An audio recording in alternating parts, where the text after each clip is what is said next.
Here. Vice Mayor Gore, Here. Counselor Joyner, Here. Counselor Harris, Here. Counselor Denton, Here.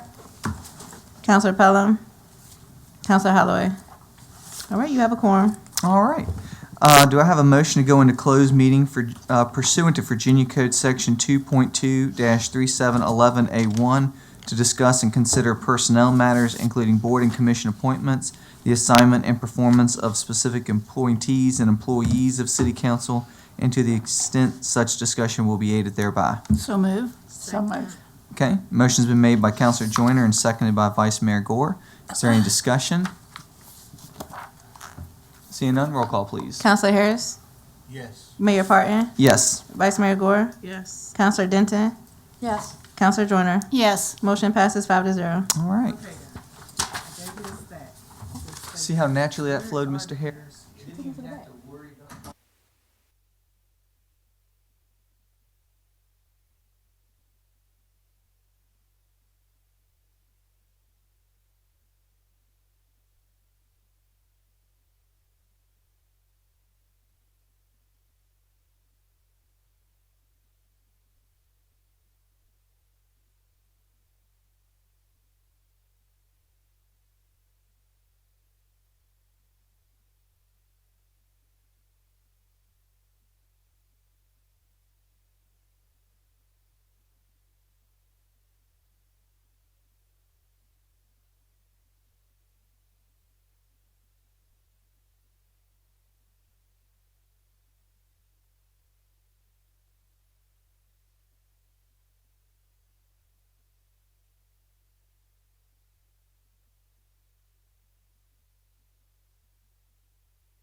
I'll second it.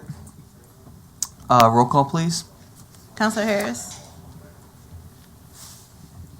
Mayor Parton, Yes. Vice Mayor Gore, Yes. Counselor Denton,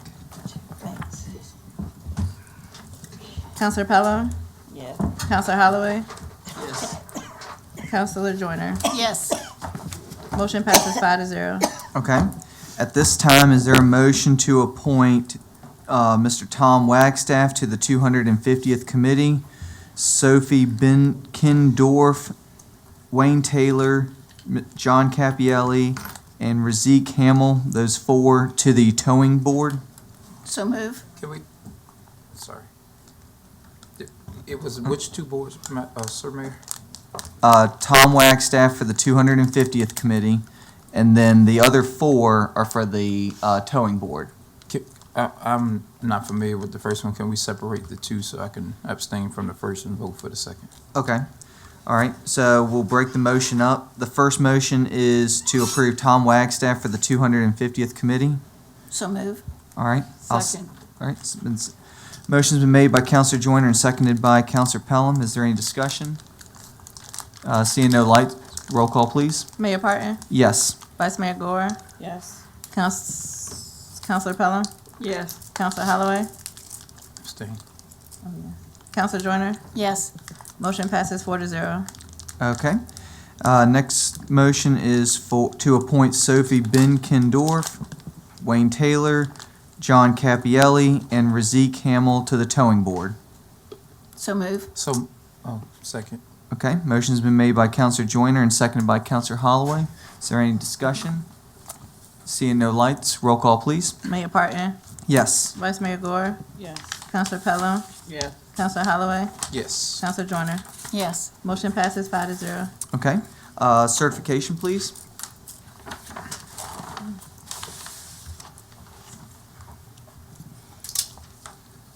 Certification pursuant to Virginia Code Section 2.2-3712D, where only public business matter, 1, lawfully exempted from open meeting requirements, and 2, identified in closed meeting motion discussed in closed meeting. Roll call. Mayor Parton, Yes. Vice Mayor Gore, Yes. Counselor Pelham, Yes. Counselor Holloway, Yes. Counselor Joyner. Yes. Motion passes 5-0. All right, moving on to our work session. Mr. Charles Bennett.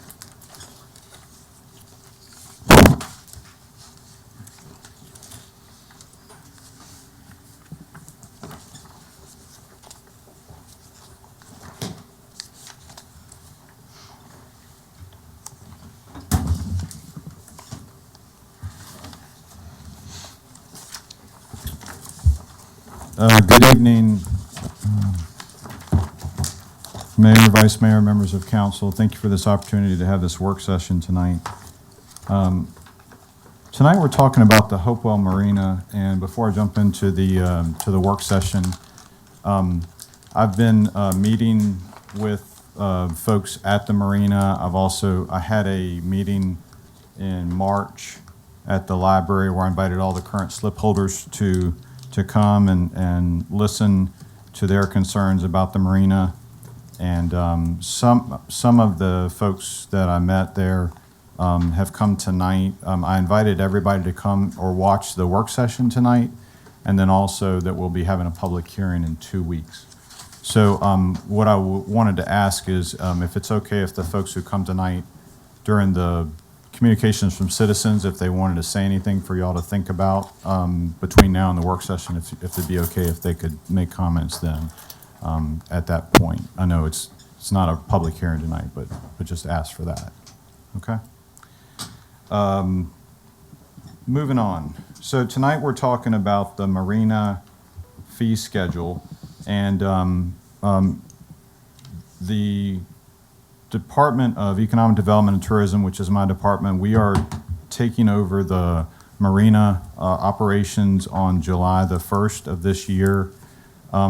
Since 2014, since March of 2014, the marina has been leased to Fishtails, and they were the ones who were running all the day-to-day operations, and they were the ones who were receiving all of the revenue from all the fees and then they were paying a fixed amount to the city of Hopewell.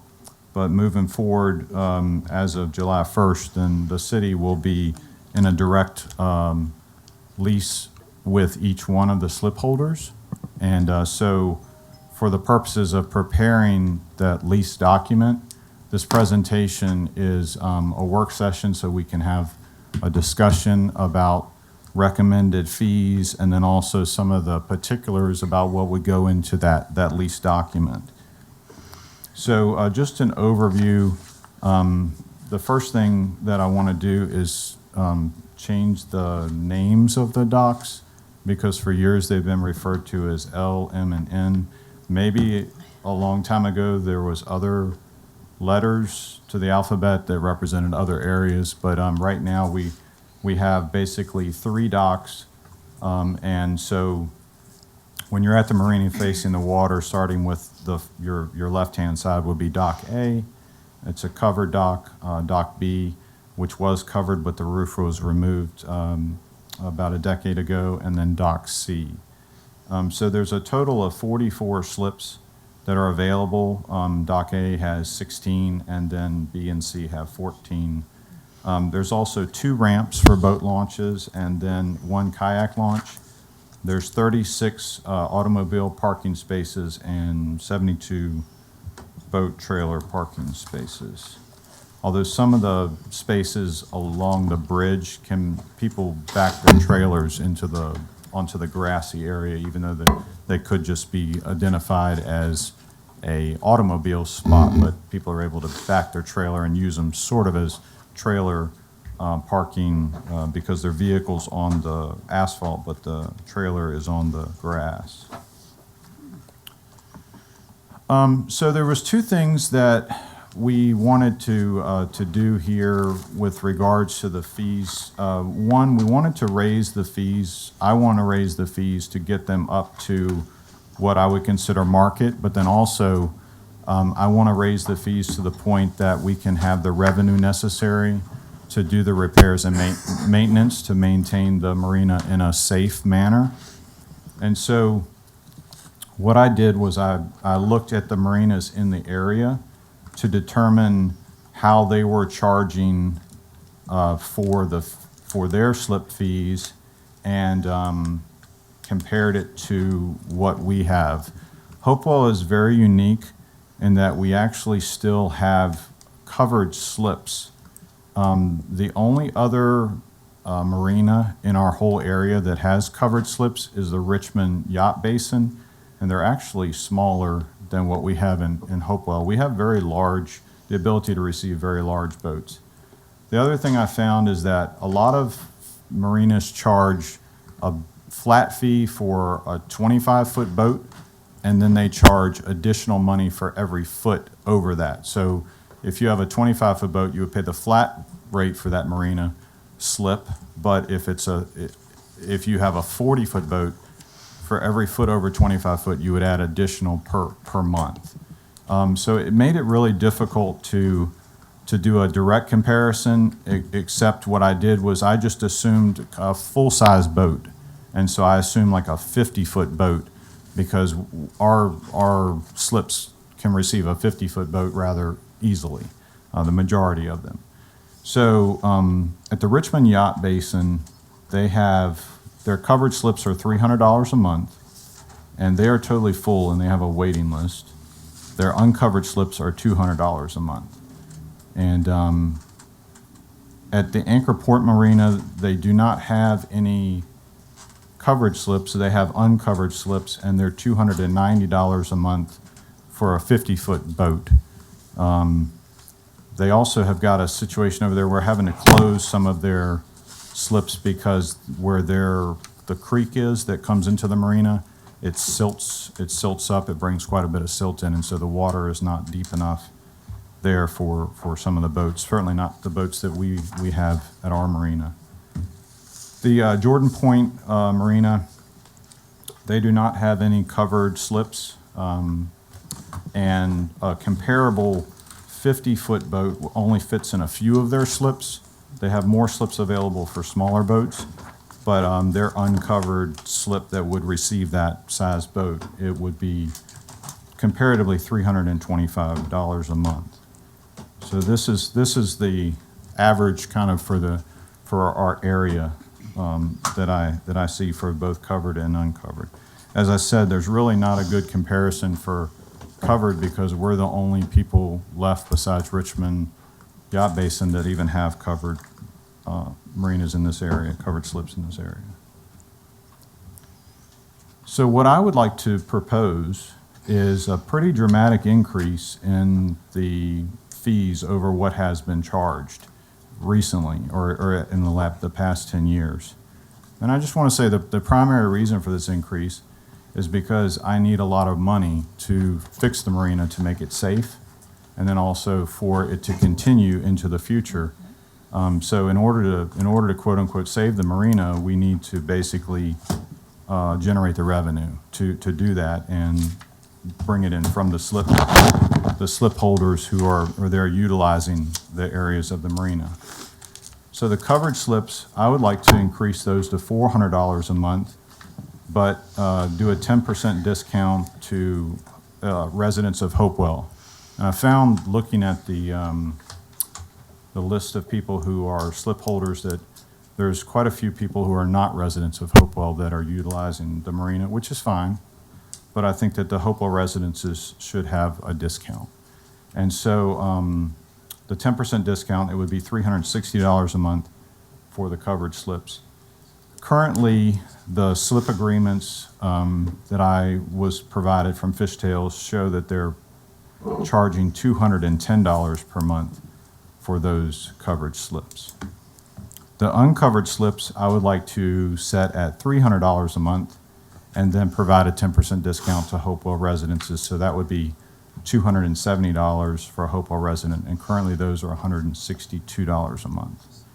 And then for the boat ramp fees and daily parking, they're currently $8, and I would like to raise that to $10 and do away with, there would be a 10% discount for Hopewell residences, but I want to do away with the passes for the annual passes. And the main reason why is because we have a automated parking meter, solar-powered parking meter that will be used for the ramp fee collections. And so that will take place in the honor box that's there, so we won't have cash that's being put into a box.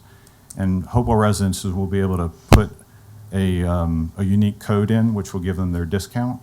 But it'll also give us the data as far as on how many people are using it, when they're using it, the frequency. And just doing some of the math, I think there's quite a bit of fees that are lost that we'll be able to capture with this. And if people use the facility, they'll be paying for it, and if they don't, they won't, obviously. And then for overnight parking, which this would be pretty rare, but for overnight parking, I'm proposing a $15 fee for overnight parking, a 10% discount for Hopewell residents, so it would be $13.50. There's currently posted or published a $5 overnight parking fee. I couldn't see where that was being collected in any way, so I'm not sure if that is even happening. The other thing I wanted to talk about is kind of the structure of the proposed leases. And so I would like to be able to give people a longer term than just 1 year. Currently, the way that the leases have been set up, it's a 1-year lease, and then it automatically renews with the payment month to month. And when I say the way it's currently set up, I'm referring to the lease that leaseholders have with, or slip holders have with Fishtails. Well, the city of Hopewell doesn't have any leases with any of the individuals here, so every lease would be new effective July 1st, or any of the slip holders. So people could agree to a 1, 2, or 3-year lease, or anything in between there. There would be a 90-day notice of termination by either party, 2 months of security deposit required. And this security deposit would be held, essentially, talking to the other marina owners, one of the big problems they have is if a person falls behind and they're delinquent, it's not very easy to dispose of the boat. So the slip holder stops paying their slip fee, and then, in my mind, my thought is, well, we just basically turn the boat loose and let it float on down the river. But you can't do that, because then you're responsible, essentially, if it sinks or anything that happens to the environment. So what you have to do is either you have to get the title from the person, you have to, one, get them to move it, or you have to get the title from the person, then you move it, sell it, auction it, or a lot of people have to actually get a dumpster and cut it up and put it in the dumpster and throw it away, which is, so all of that requires quite a bit of money that's usually not recoupable. So the 2 months a security deposit would be held. It wouldn't go towards like the rent itself, and just to deal with those type of situations. There would be no automatic rent escalation. So what that means is that we would only escalate the rent if it was with a renewal. So we wouldn't have it to where it every year it went up 1% or 2% or 3%. So people that signed up for 3-year leases, essentially they would be fixed for 3 years. At the renewal time, when we talk about the renewal, there could be increases introduced at that time. There would be no automatic or other type of renewal options. The boat would have to be seaworthy and move in and out of its slip under its own power. So we don't want boats there that are not seaworthy and basically are just like floating campers, so to speak, right? They need to the marina basically needs to have, and there's a couple reasons for this. So in order for you to remove the waste from the holding tank, you've got to take your boat and you have to drive it out of the slip, drive it over to the end of the dock, hook up the little tube and suck all the crap out, and then you can take it back. So if you don't have that happening, there's no other way to kind of get that out. So it's very important that we don't have that being dumped into the river, which then goes into our water supply. So the boat has to be licensed and registered and insured, and of course the personal property tax is paid and up to date. This is another thing that's important. So in Virginia law, there's something called a domicile code, and basically if you stay in a place for more than 183 days a year, it becomes your primary domicile. So the marina is not set up for that. It's not intended to be anybody's primary resident or domicile. So we would limit people on the boat overnight for no more than 183 days a year, and that would be in aggregate. So people could come spend the whole summer there if they wanted to, enjoy everything, but they couldn't basically use it as a primary domicile or residence. We do have domestic water included in the slip fee, but electrical service is not, and there's individual meters for everybody that has a boat. They can choose to get power from Dominion, and they pay their own power bill. We would not allow any subleasing of the slip, so nobody could basically rent it from us for a certain amount and then sublease it to somebody else. Everything would have to be a direct lease, and then assignment of the lease would be prohibited.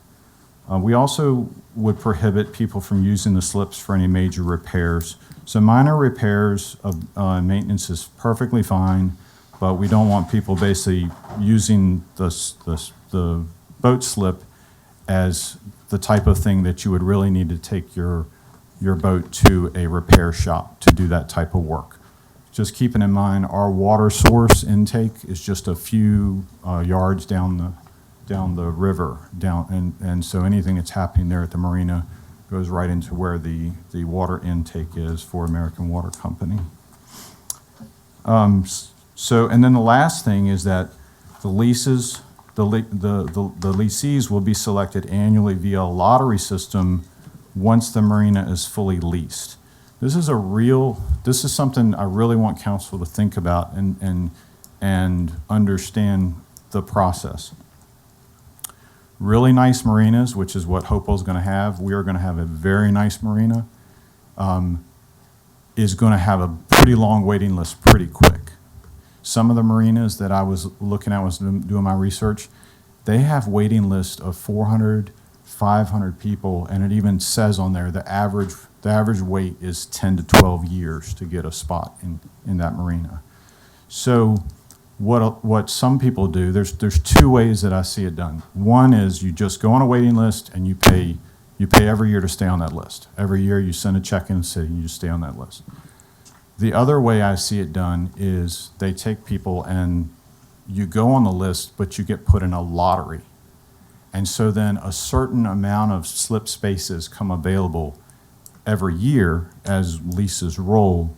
And so then you basically are drawn from that lottery. The lottery has some appeal to it, and the reason why I'm leaning towards the lottery is because people could look at a long waiting list and they could say, there's no chance. I never have a chance of getting on in this slip or having a slip here. The lottery gives people a chance. And so that's how we would basically just do it the same way when we open bids and stuff, we would do it here. And, we could borrow the little bingo thing that they have down at the Moose Lodge and turn it and pull it out. It could be a whole thing. But anyway, that's something, all of this is recommendations, and this is all stuff that, council, I want y'all to think about between now and when we have our public hearing in 2 weeks.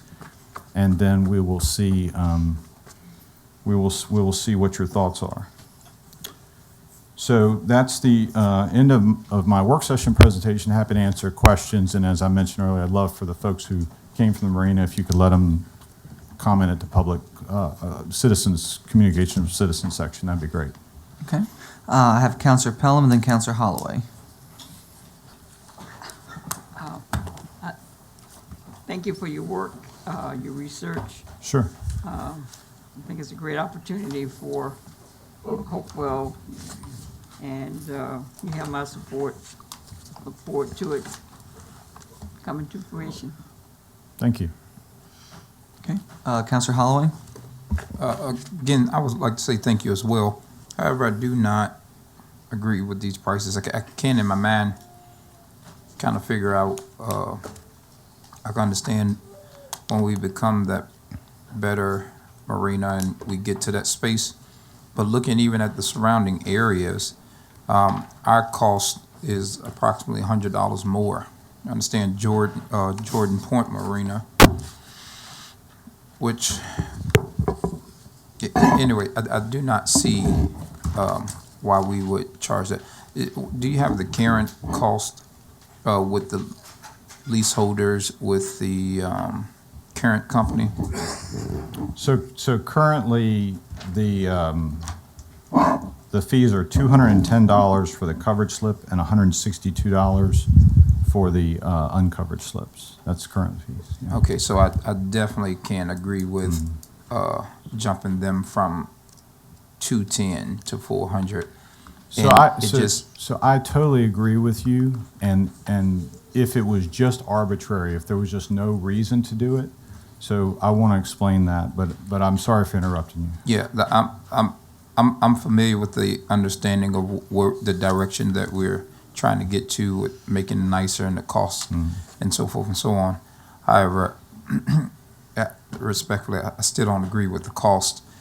Richmond area even has the covered slips, which you said is one of the few that remain in this area at 300. Yeah, the only covered slips that remain are at Richmond Yacht Basin. They set their price at $300 a month. They're fully leased. Yeah, Right. And are we fully leased at the time? We're not fully leased at the time. All right, so I can't see or find any justification as to why we would become fully leased at double the price without the marina having gone Yeah. to an updated And that's position. that's what I want to respond to, because this is very important. What's very important that we all understand is the end goal. So the marina is set up as an enterprise fund and accounting. Every bit of money that comes in from the marina is used for the marina exclusively.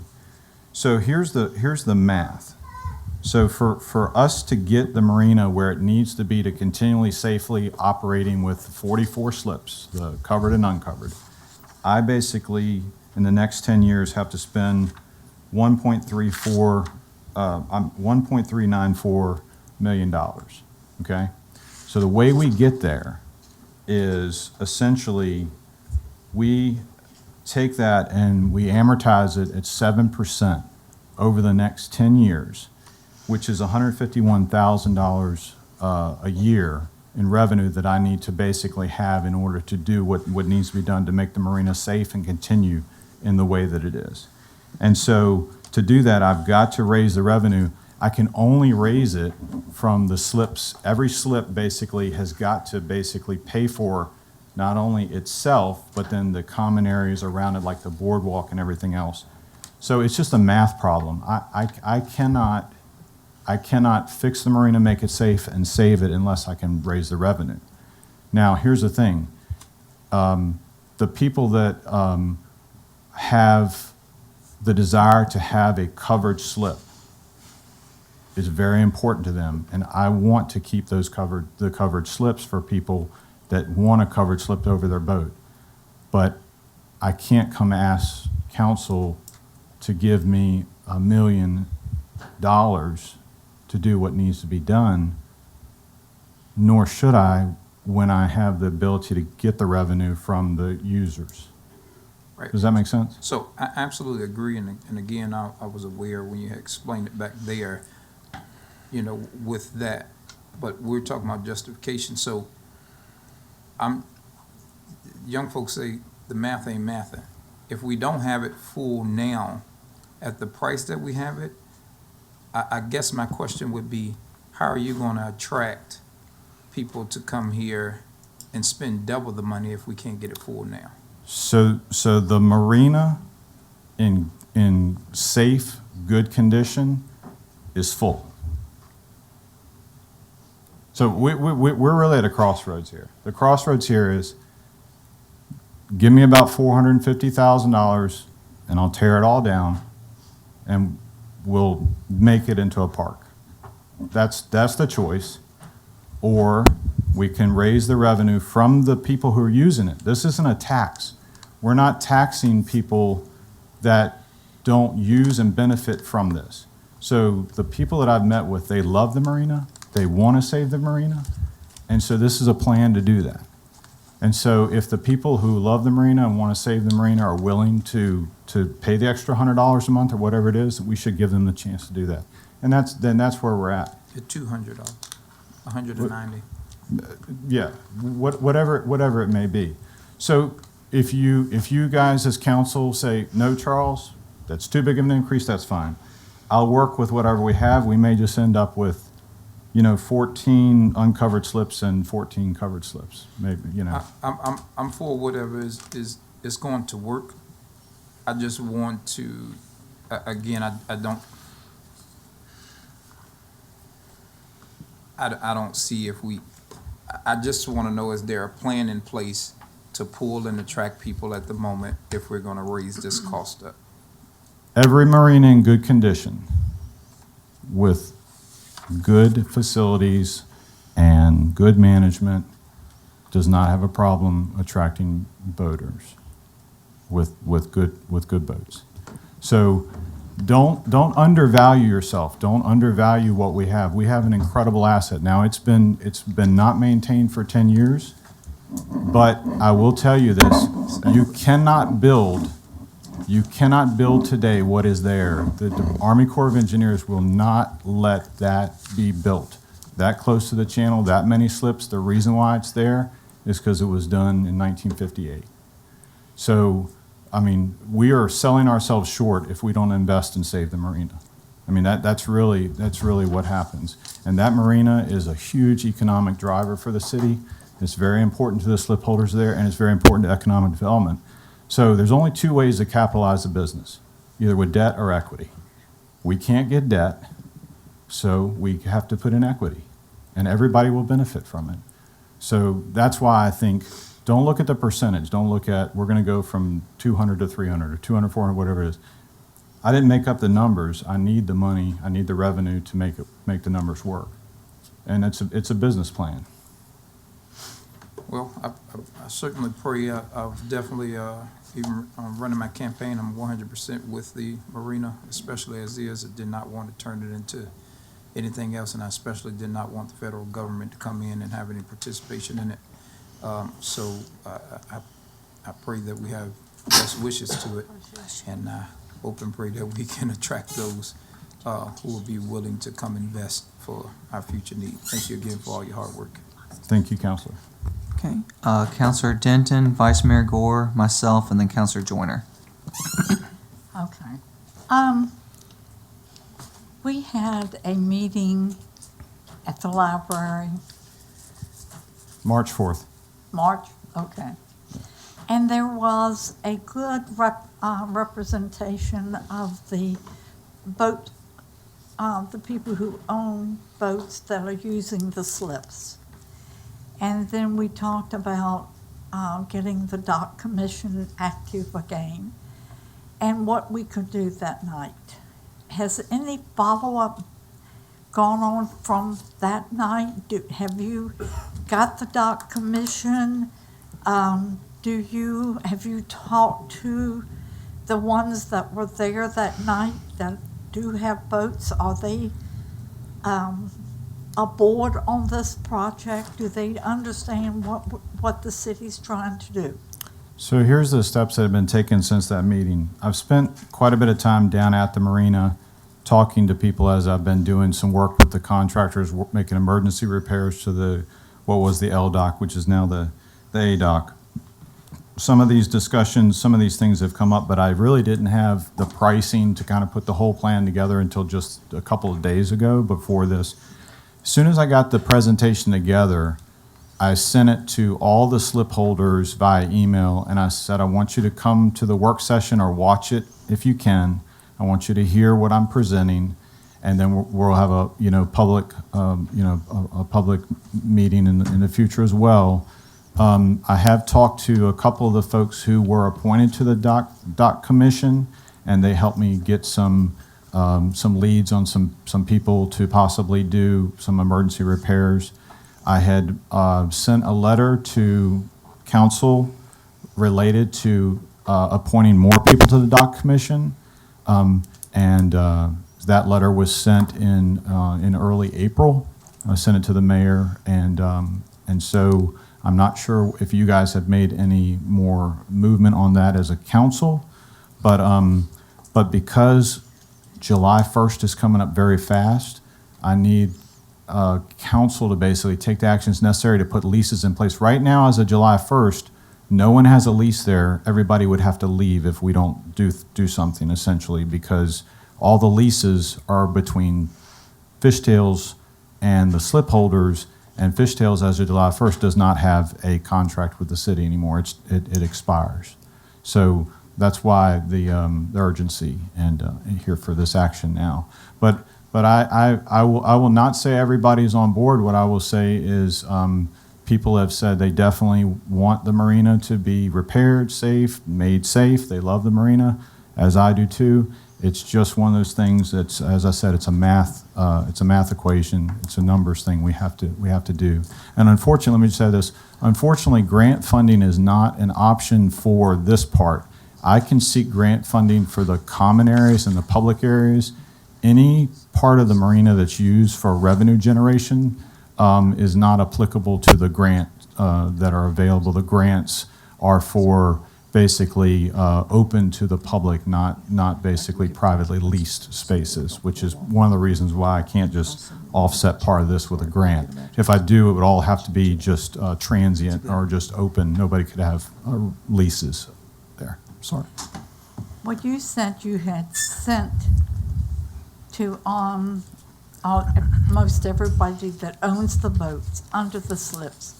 You sent them this information. I sent them this before it was made public, and I asked them to please come. Have you gotten a feedback from them? Oh, yeah. I've gotten a lot of text messages. People had questions, and I've tried to answer those. I'm concerned that we are jumping almost 100%.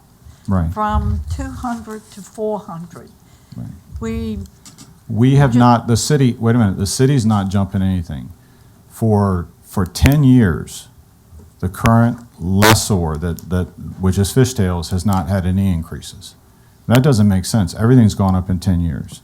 This is the first time the city has set anything. And I think that night we had the meeting, most of the boat owners said that night that they felt like an increase was necessary. But I don't know that they were looking at one quite that much. And I'm anxious, and I do see quite a few boat owners out there. Right.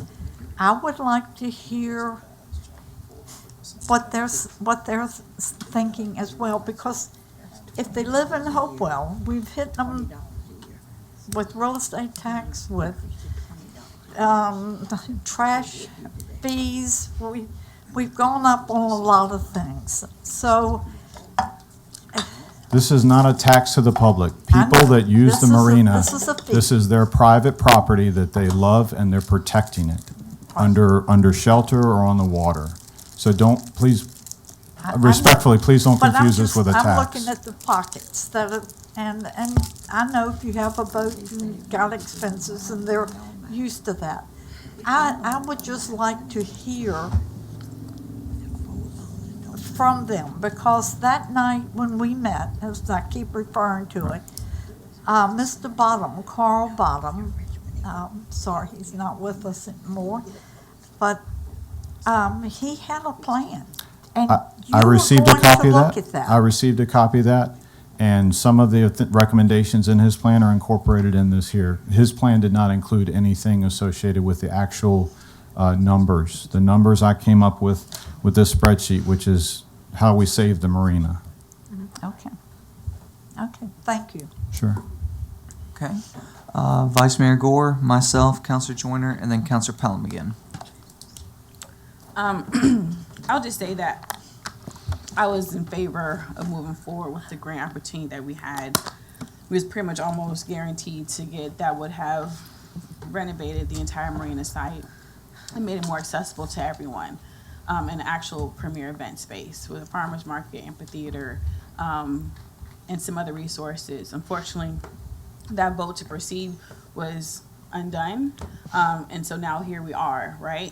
And the issue that we were faced in was the conditions of the marina, kind of what you're talking about now. So staff was tasked with developing a list of items that needed to be done for safety, and then also general upkeep.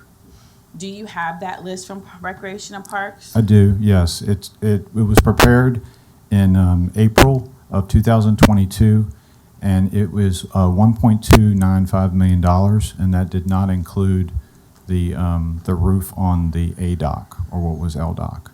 Okay. So the numbers, believe it or not, the numbers that I've received recently are very close to that. I had to add approximately $200,000 for the roof of what was L and now is A. Yes, I do have that. Mhm.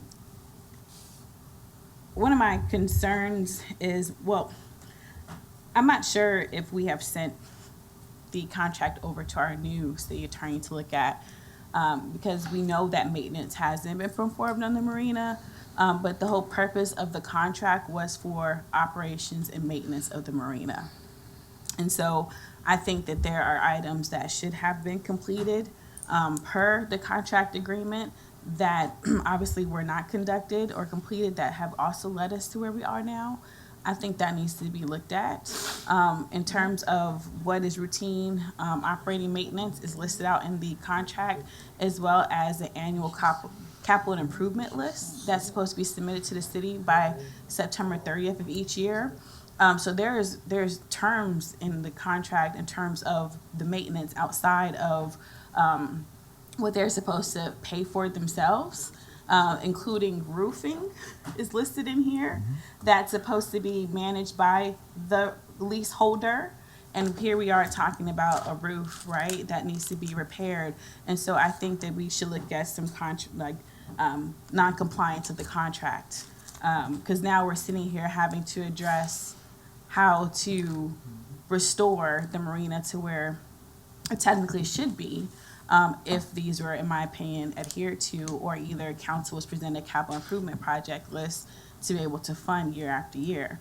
And also the term in the contract is that whenever the city takes over the marina again, it's actually supposed to be restored to how it was given to the leasee to manage. So again, I think that we have some legal review that I think we need to look at before we also take the expenses. And I agree with you in terms of paying to use the property, but I also have concerns in regards to, I just don't feel like we should take over, right? And just pay for everything when we have a contract that was supposed to help us maintain the property. So I think that, council, if there's no disagreement there, I'd like to have our attorney look that over to see where we stand in regards to maintenance obligations of the leaseholder that's currently in effect. In regards to, May I make one comment before we move to the next? is it a comment or question? It was a response to that? Okay. Okay. So I have met in depth with procurement to review the current lease and the preparation for the notice that is going out. The City of Hopewell maintains a $5,000 deposit from the current lessor. That was to basically, that security deposit was to handle any unmet obligations of the contract. Also, the repairs and maintenance clause essentially has pretty clear distinction between the capital and the regular repairs and maintenance, some of which are not possible based on the conditions below. So I just want to let you know, we had taken a preliminary. I did not share that with the interim city attorney, Okay. but We'll add that happy to to the list. pursue that. Thank you. We'll add that to the list of what she can also review. Thank you for sharing that information. Just for clarity's sake for those listening, on annual average, about how much does the city, how much is produced in terms of revenue for the marina site? So currently, if every slip was filled, at the current fee structure of the 162 for the uncovered and the 210 for the covered, the marina would generate $102,816 in slip fees. The City of Hopewell receives, now with the escalations in place, approximately $27,000 a year.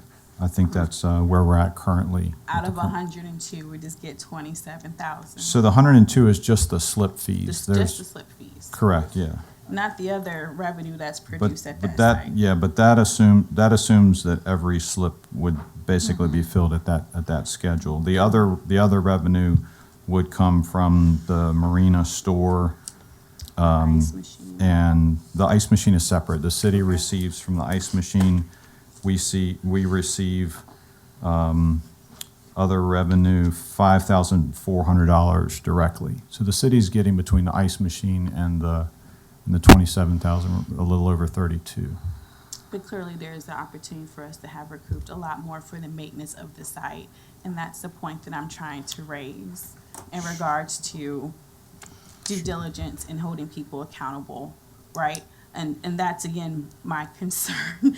And I've raised this before, when prior to you being here, in this contract in particular, allowing stuff to happen and we have to foot the bill, or others have to foot the bill when there are stuff in place already to reduce that. So thank you for this update. I personally will wait to see what the attorney has to say before I render an opinion on this, because I would like to see what that update is looking at the contract. But thank you for your hard work and your presentation. You're welcome. Okay. So one thing I do want to say is very similar to Councilor Denton, that I do want to encourage and hear from boat owners during communications from citizens tonight and during future public hearings.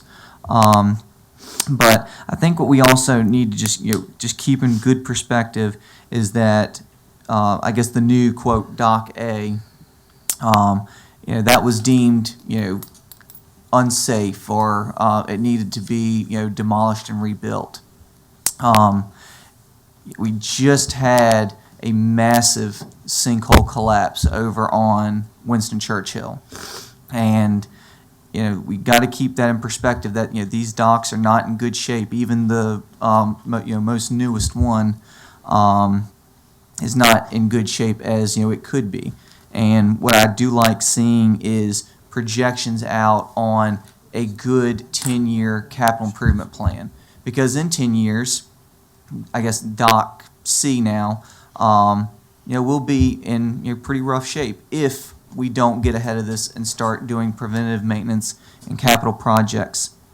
And I think the other thing that I really like seeing that you forecasted in this is building up an emergency rainy day contingency fund down there, because you're right. The city is not in a position where we can go and borrow money to fix things if something catastrophic was to happen.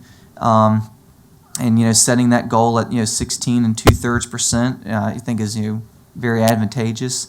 And it falls right in line with what Robert Bob Group and Alvarez and Marcel said we need to do for the city overall.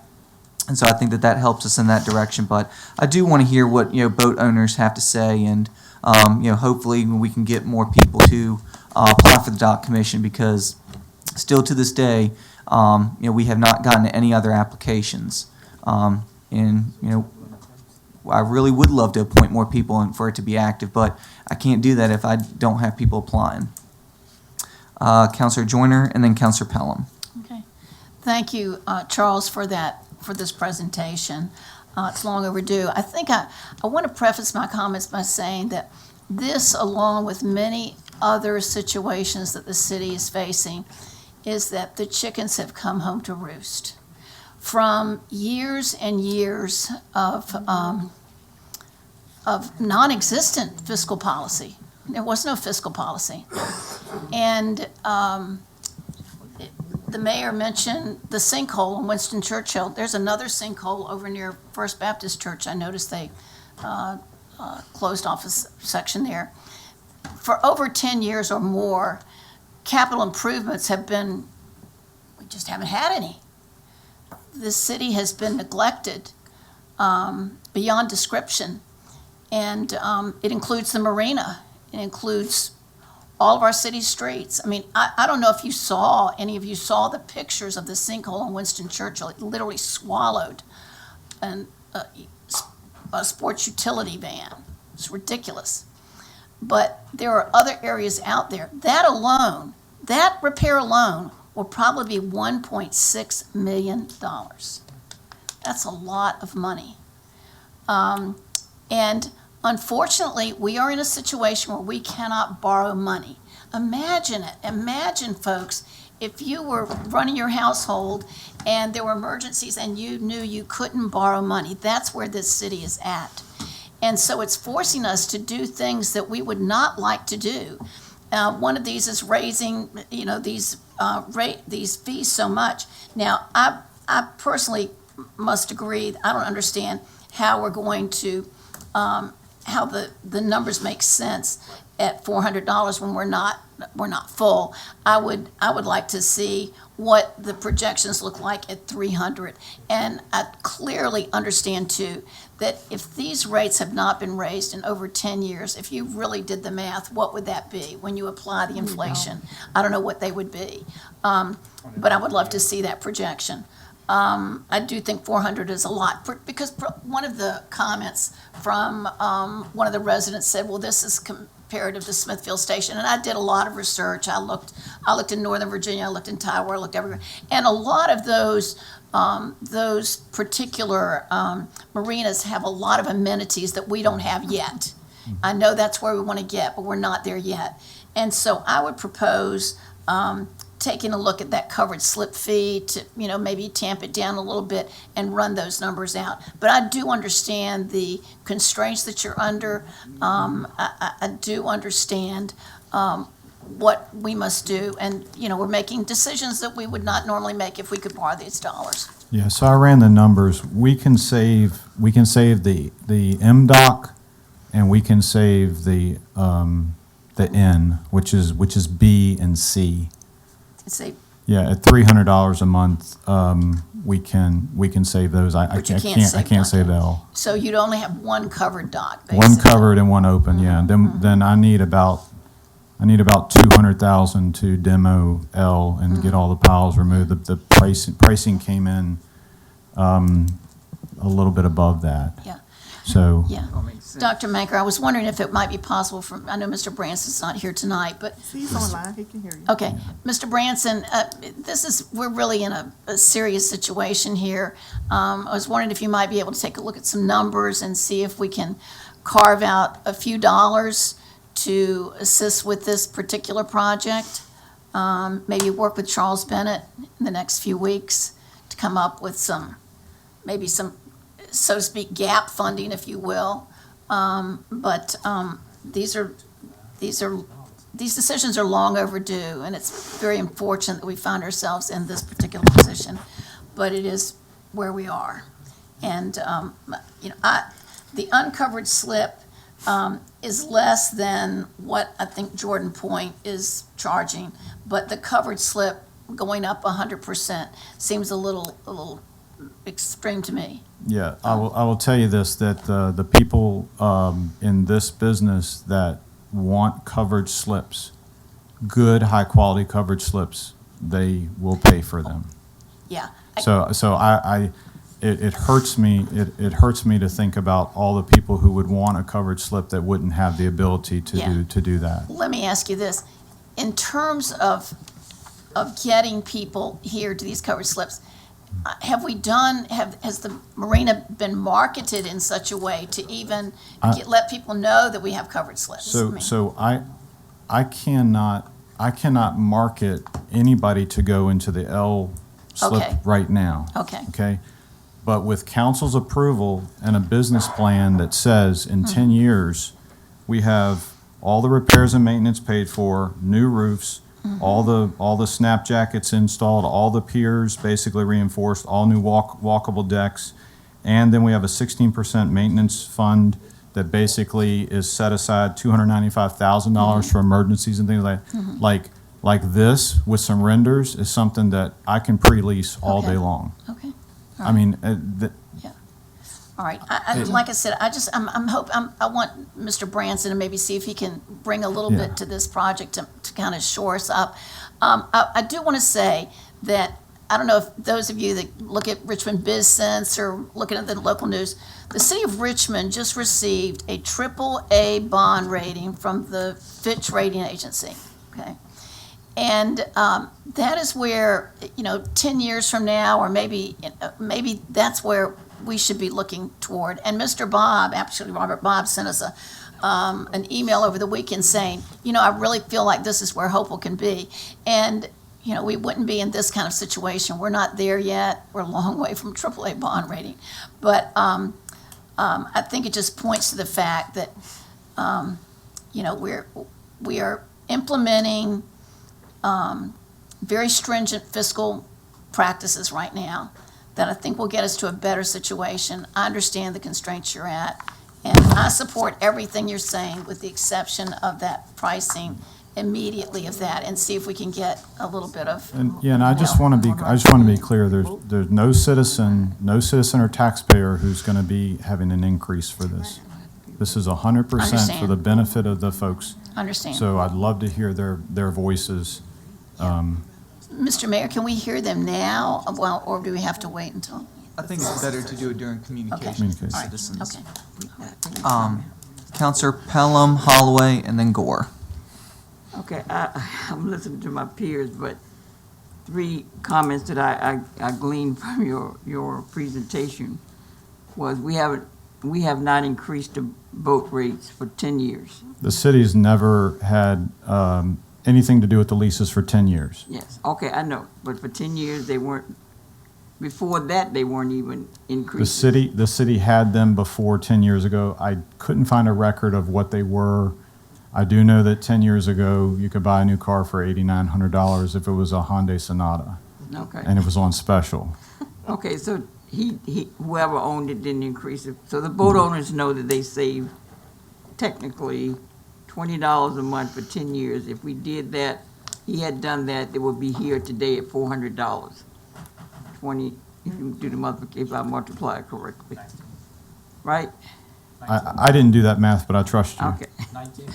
So anyway, then the majority of the boat owners are more concerned about saving the covered slips and want to be a part of Hopewell to do that and don't mind the increase, why are we complaining? Why don't we want to save the marina too?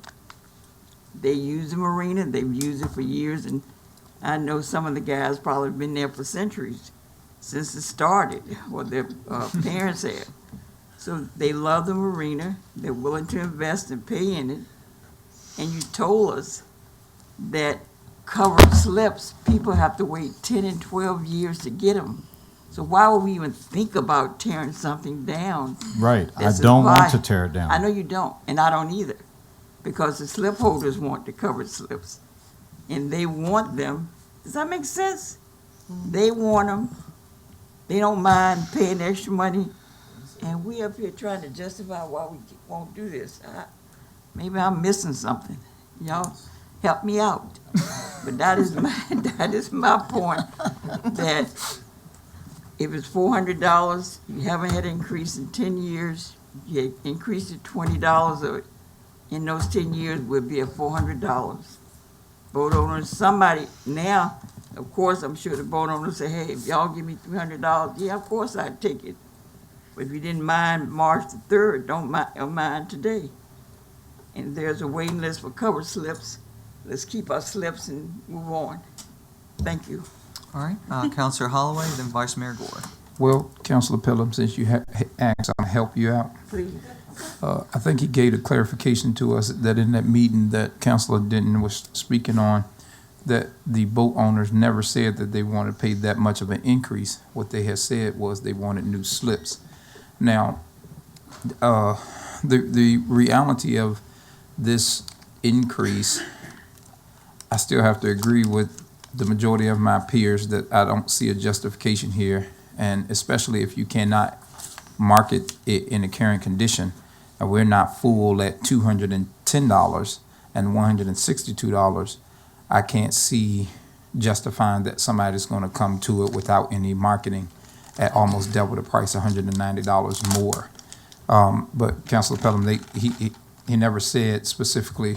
Matter of fact, I believe the mayor posed the question, and also Councilor Denton, to get with them to see how they would feel about it. But They're gonna tell us in the. I've been looking at the audience, shaking their head and nose all evening, and most of them was like, no. Yeah, and if that's so- the way so that people then- feel, I Yeah, understand. Then- I would feel that way too. And then, and then. If you tell them you want to give them a discount. And then, on top of it, we're talking about a goal that's set to 10 years. We're gonna walk right up into some more inflation in 10 years. So that $1.2 million is probably gonna be $3 million then. And so we still could be at the same space. My thoughts is, with this dock, there's probably more than likely gonna be other, grant opportunities that may come along, which I know you all pursue all the time. And then I definitely agree with Councilor Joyner into finance, looking into some other things that we can utilize money for. I didn't want to spend $500,000 on a new street sweeper after we had just fixed the last one, so I wish that $500,000 could have went to this. But again, I just don't see the justification. I get the goal. I definitely think we ought to go into this direction of, no doubt, to put no more stress on the citizens at all. Definitely shouldn't do that. They shouldn't take the blunt of that anymore. We just raise real estate taxes and all that stuff. But I think this is the right direction. I just don't think we have justification to meet that $400, that $119 a month, as she was saying, increase over the period of 10 years. Then the other thing I'll close out with, since I brought it back, was something I mentioned to the mayor, the A, B, and C dock renaming. Maybe when we get the dock commission, they might submit some names as a memorial from people that they can rename those docks after people who may have served. Just a suggestion. Thank you so much again for your time. Thanks for your comments. Okay, Vice Mayor Gore and then Counselor Joyner. I don't know where this is going to land tonight. I'll just say that, what is it, when we first talked about this 2 years ago, not this particular item, but the status of the marina and having to close one of the, where the boats are housed when it slips. So, for safety reasons. At that time, I forgot how many citizens actually rented. I think it was like less than 10 out of the, do you have that? What did you say that current number was? I do not have the exact number with me. I will tell you there's quite a few area codes that are not 804 on my list. Yeah, I believe it was like less than 10 people that were from Hopewell actually rented. The 75 or 80% were outside of the city. Yeah. And that was part of the reason why I supported going forward with the grant and not using city dollars to repair the marina, because the way it's currently set up, not really being a place for everyone to do everything there, we would be paying for it for those outside residents to have a place to have their boats.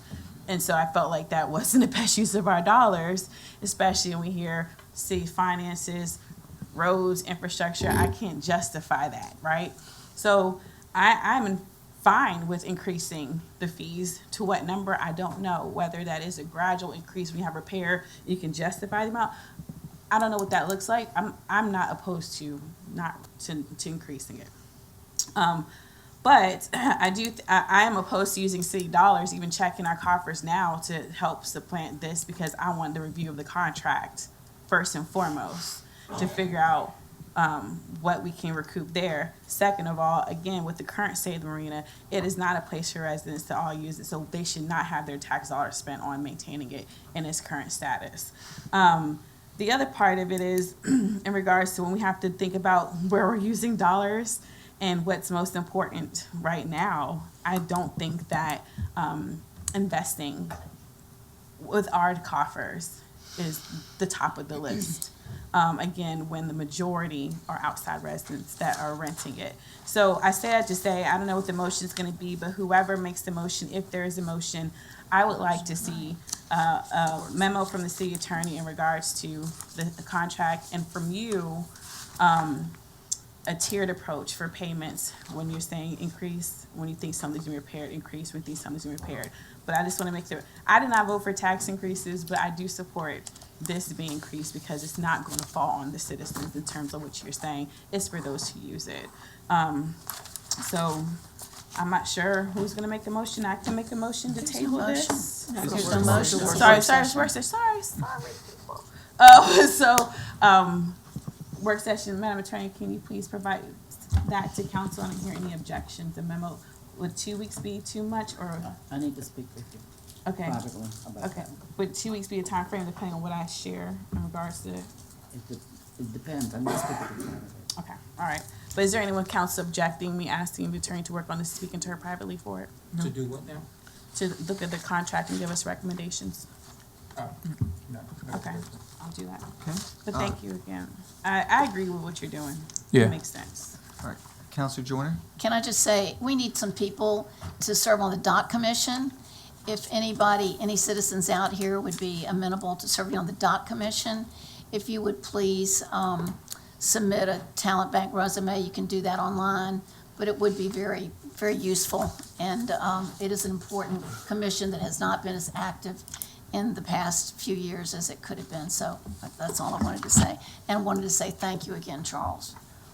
I must say, I voted against the proposal that Vice Mayor Gore suggested. And the reason I voted against it is because the river is this city's most valuable asset. And we would have been giving, the federal government would have had control over the riverfront, and I did not want that to happen. And so that is why I did not vote for that. So anyway, please put your names in the hat for the dock commission. Thank you. All right. Thank you, Mr. Bennett. Can I just clarify one thing? Sure. I believe there's a misunderstanding to Councilperson Holloway. I'm not going to wait 10 years to do all of the repairs and maintenance. So the idea is that as money comes in, we'll be doing repairs. I'm not going to wait 10 years. I just wanted to clarify that. So the escalation part of it being $3 million in 10 years, basically people are going to be seeing immediate results every week, every day, every month as more revenue comes into the Marina account. But thank you so much. I look forward to coming back in 2 weeks for a public hearing, and hopefully we can save the Marina. Thank you so much. Mr. Bennett. All right, we're going to go ahead and call the regular meeting to order. Roll call, please. Mayor Parton, Here. Vice Mayor Gore, Here. Counselor Joyner, Here. Counselor Harris, Here. Counselor Denton, Here. Counselor Pelham, Here. Counselor Holloway. You're here. All right. At this time, we'll have the prayer by Reverend Blow, followed by the Pledge of Allegiance to the flag by Counselor Joyner. Please rise.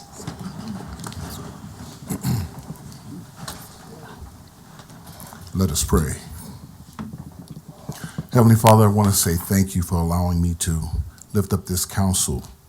Father, I ask that you would just be with them, protect and keep them. Help them, Lord God, to unify, that they might be able to do what you have called them to do. Father, we just thank you, Lord God, for giving them wisdom, knowledge, and understanding. Help them, Lord God, to grow, that they might be all that the city needs for them to be, that they might be a light in the midst of all the Commonwealth of Virginia, that this city would rise up to be a beacon of light. Father, I thank you, Lord God, for this opportunity. I thank you, Lord God, for these people who have a mind, Lord God, to put you first, that you might be glorified in all that they say and all that they do. Father, we thank you for your spirit in this city, and we thank you for your spirit in this city council. In the precious, mighty name of Jesus, we pray. Amen. Amen. Amen.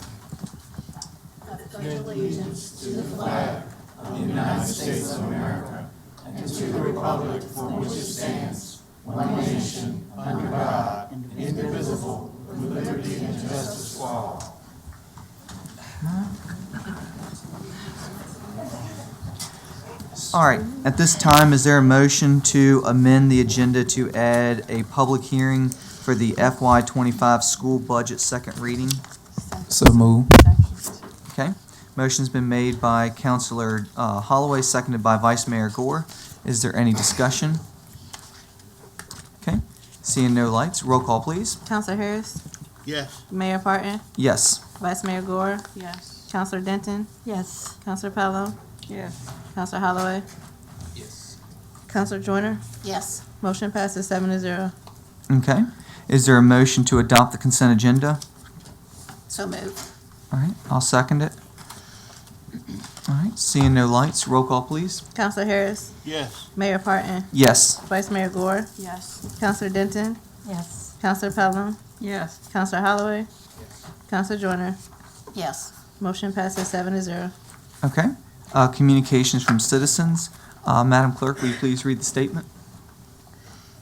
A communication from citizens, period, limited in total time to 30 minutes, is part of the order of business at each regular council meeting. All persons addressing council shall approach the microphone, give name, and if they reside in Hopewell, their ward number, and limit comments to 3 minutes. No one is permitted to speak on any item scheduled for consideration on a regular agenda of this meeting. All remarks shall be addressed to the council as a body. Any questions may be asked through the presiding officer. Any person who makes personal, impertinent, abusive, or slanderous statements or incites disorderly conduct in council chambers may be barred by the mayor from further audience before council and removed, subject to appeal to a majority of council. See Rules 405 and 406. Okay. At this time, is there a motion to waive the rules to allow citizens to speak on items that are on the agenda? So move. Okay. Motion's been made by Counselor Denton, seconded by Vice Mayor Gore. Is there any discussion? Seeing none, roll call, please. Who seconded that? Vice Mayor Gore. Counselor Harris, Yes. Mayor Parton, Yes. Vice Mayor Gore, Yes. Counselor Denton, Yes. Counselor Pelham, Yes. Counselor Holloway, Yes. Counselor Joyner. Yes. Motion passes 7-0. Okay. First person that I have signed up for tonight is Robert Walker. Mr. Walker? Okay. Next is Ms. Shara Fuller.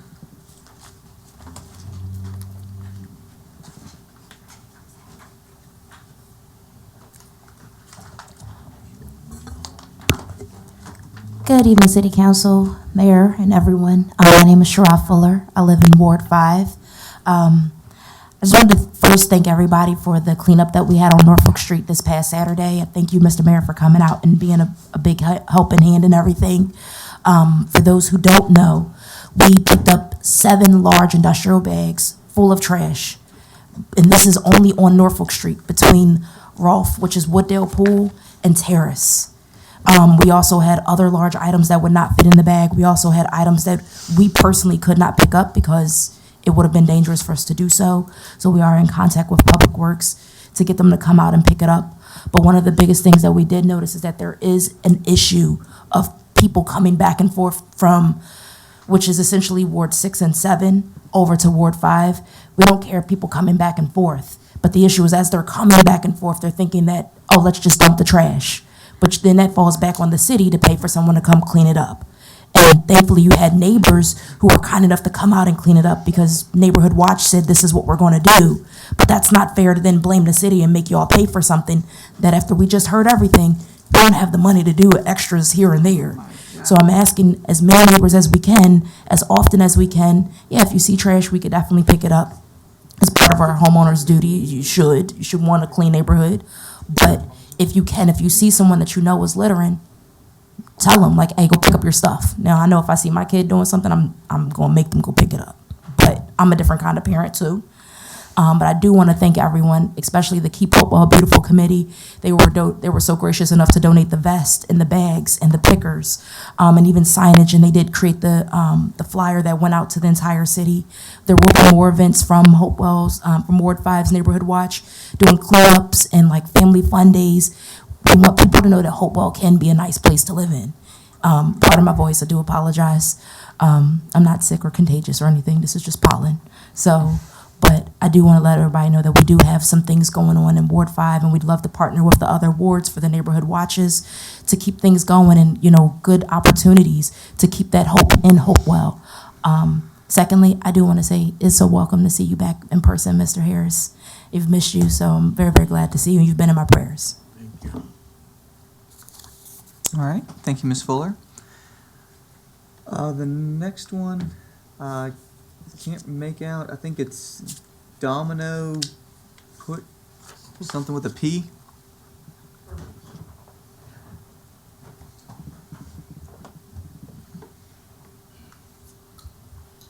It's Donnie Perkins. Okay.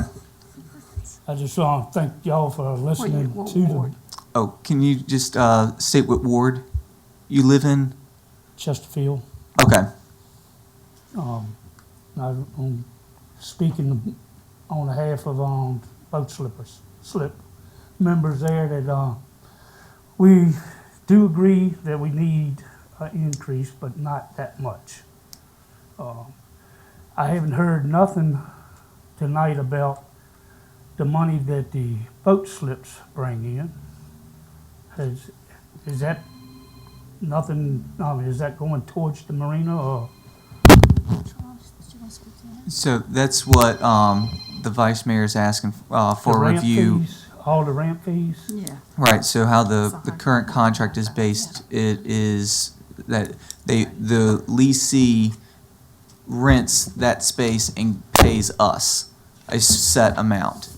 That's the way it was, but I was Correct. under the impression that y'all were taking it over. Correct. So, and that money has not been mentioned in nothing going to the marina.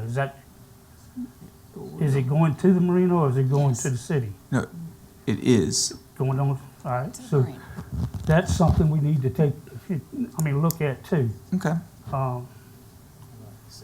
And like I said, the marina does need some work, and why can't we fix a little bit of it up as we get the money and don't raise the rent all at one time? That's all I'm asking. All right. Thank you. Thank you. Okay, next person is Miss Evelyn Britton.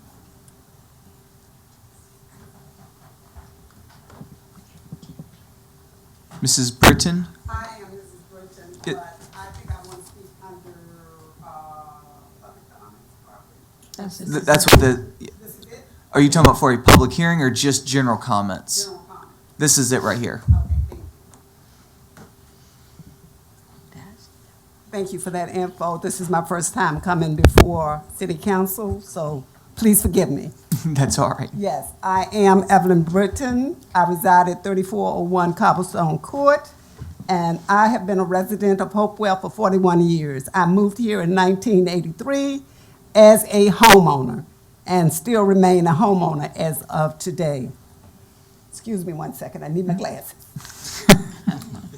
Stop. She reset the time to 3. I come before council to reiterate and to address 3 points. The first one, you're very much aware of with our citizenry. The very recent onslaught of real estate taxes, assessments, and other tax increase has severely reopened wounds felt by the citizens across the city. Although I understand an increase in taxes represent a revenue stream for the city, but I wonder if leadership truly is aware or even care of how an increase in taxes place undue burden on many citizens who often struggle to make ends meet or are living on a fixed income.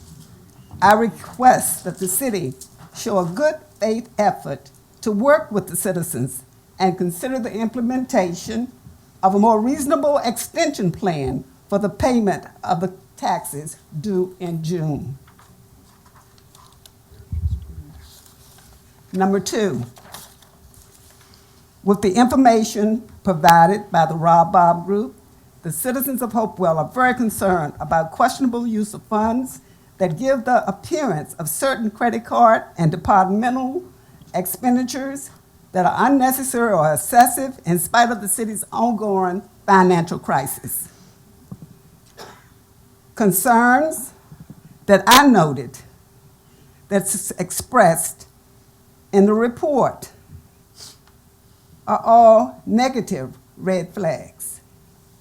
Misallocation of state and local funds, improper cash receipt transaction, school challenges, open city risks.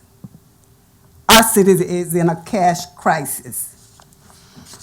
Unaware of current cash balances, expenditures exceeding revenues, insufficient billing, and the city lacks knowledge of fund resources.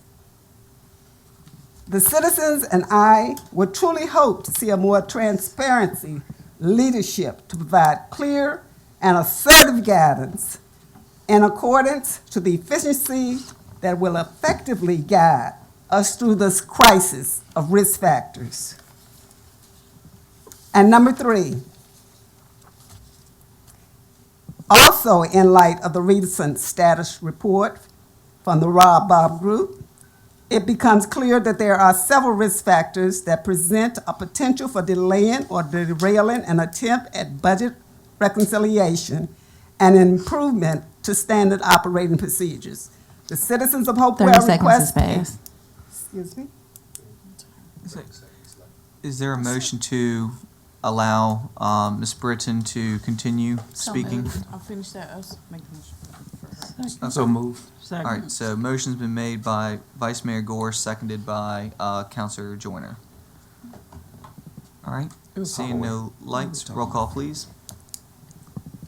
Counselor Harris, Yes. Mayor Parton, Yes. Vice Mayor Gore, Yes. Counselor Denton, Yes. Counselor Pelham, Yes. Counselor Holloway, Yes. Counselor Joyner. Yes. How much time are we adding?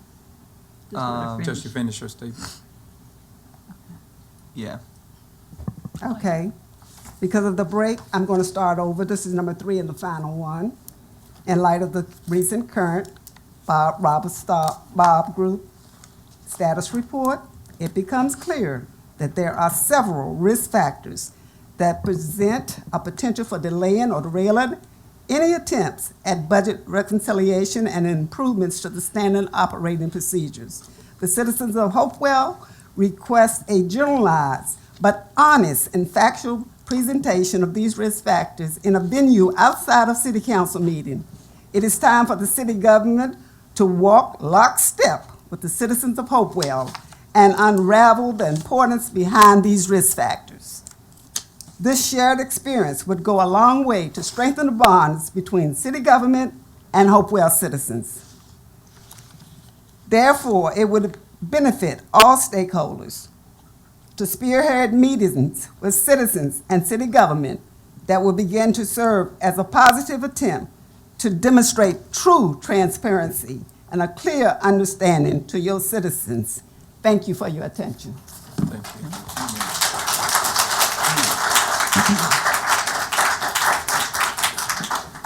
Miss Betty Washington? What? Back there. She's in the back right there. Oh, she's in the back. Miss-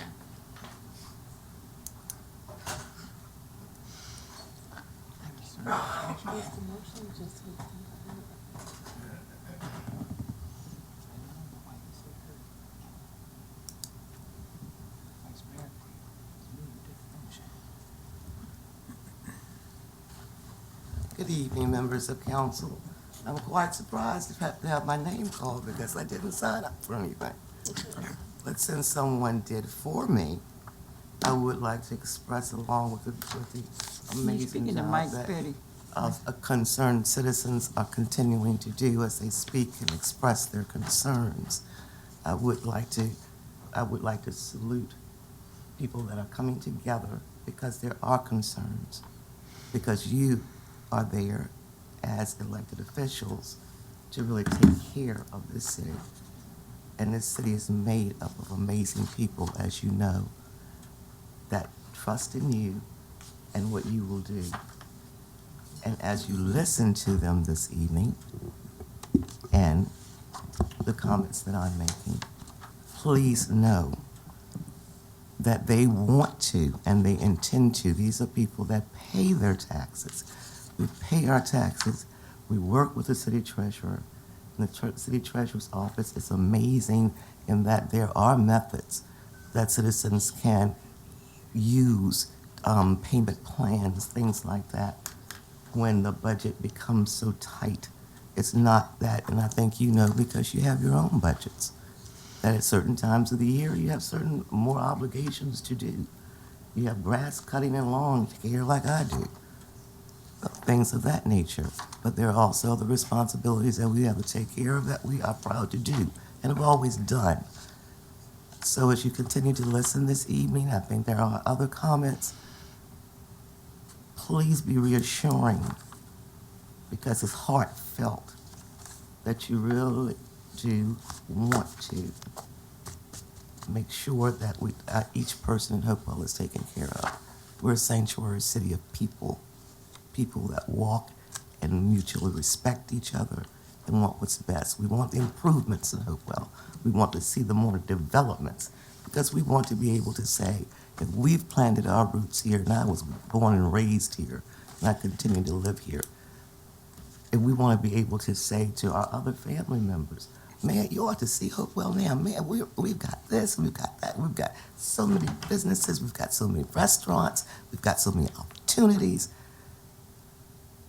Consider staying in Hopewell. Those are the things that we want to do, and we want to work together with you to accomplish this. We just want you to really, really take a hard look, and please don't put that extra financial pressure as you're looking for ways to raise taxes on our backs. Thank you. Thank you for listening. Thank you for all you do. All right. Is there anyone in the audience that would like to speak tonight that did not sign up? Yes, sir. Your hand was up first. Well, My name is William Haight, and sir, I'm Ward the 4. other gentleman had his hand up first. Oh, I'm sorry.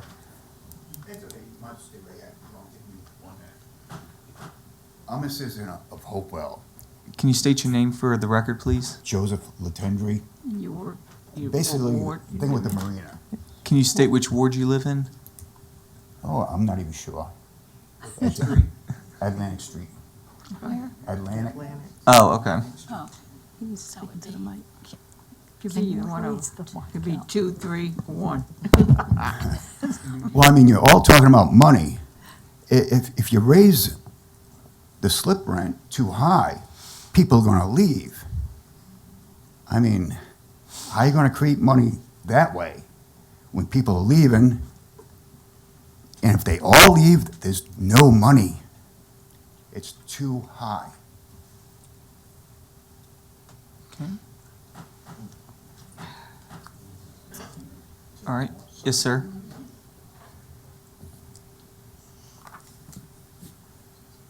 My name is William Haight. I live in Ward 4. I'm also speaking about the marina. All these other marinas that he's looked into, all those boats are based on 25 to 50 foot. You've got one boat 50 foot or a little larger in Hopewell. But the amenities these other marinas have outweigh what we have here in Hopewell. We have nothing. We don't have bathrooms we can use, bathhouse we can use. Only thing we have is the covered slip. And a lot of those covered slips that are there, you cannot get anything but a small boat or a pontoon boat in because they need to be dredged out, which hasn't been done in, I know, probably 15 years. Could be wrong. It could be 12 years. The money he's going up or asking to go up, that would be, for some of us, it'd be 166%. That's a big jump.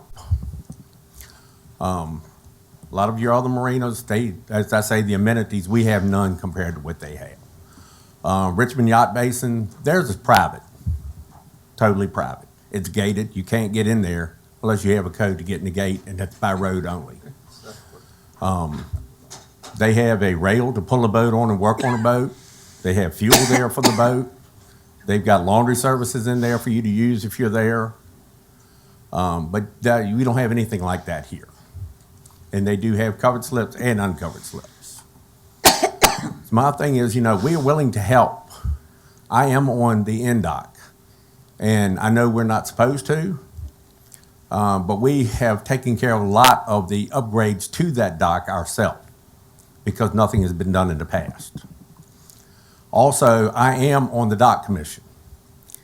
When Carl Bottoms was head of the dock commission, we had 1 or 2 meetings, that was it. Since then, nobody from city council has addressed any of us. What do we need, can you help us look into this? So, a lot of the ball has been dropped, not on just one part, but other people's parts as well. But we can improve that marina and that dock with the help of the people that we have there, not just outside, but the ones that are existing. All they have to do is ask. Thank you very much.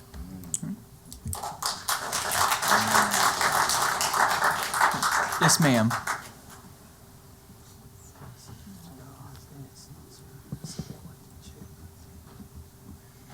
Good evening. My name is Sheila Johnson, and I live in Ward 7, originally Ward 4. I moved to Hopewell in 2018. I'm originally from Petersburg. I am a retired military person, and when I retired, I decided to move to Hopewell. I'm not going to come crashing down on Hopewell because I do see y'all doing some good things too. Okay, I do see the new streets coming up, so I do commend you on that. My only concern is that the taxes on the property and the taxes on the vehicles.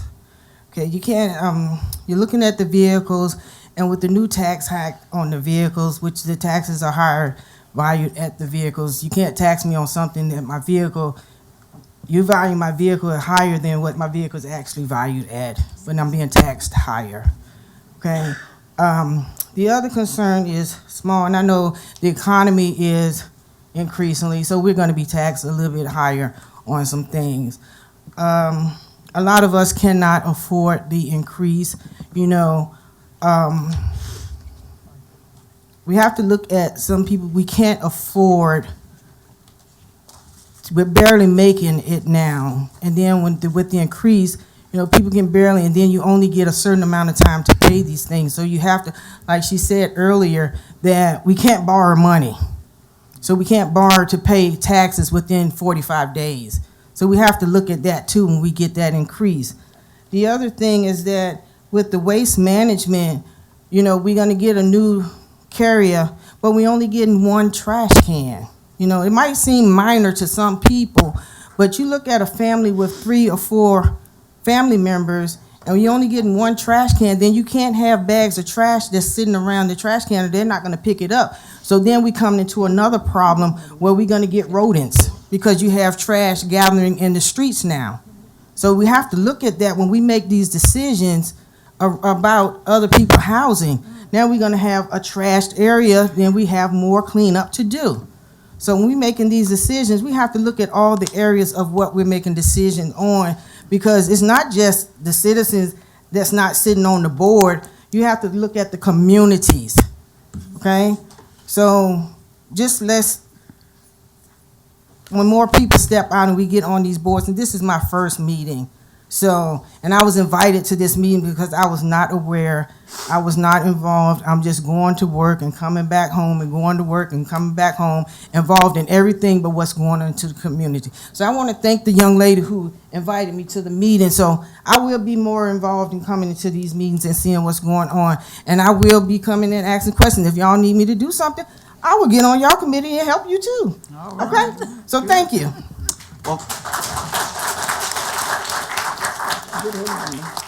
Well, Ms. Johnson, I hope you will look at page 3 of the agenda. There are a bunch of vacancies for boards and commissions, and we would love to have you.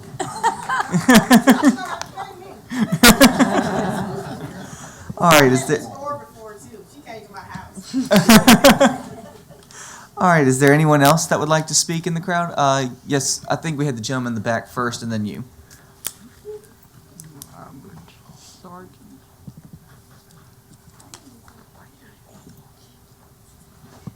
Council, thank you for your time. I'd like to speak about the marina just for a second. Can you state your David Walker. Okay.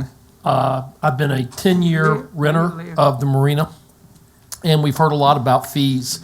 That's not what I want to talk about. Which ward do you live in? I live in Chesterfield. Okay.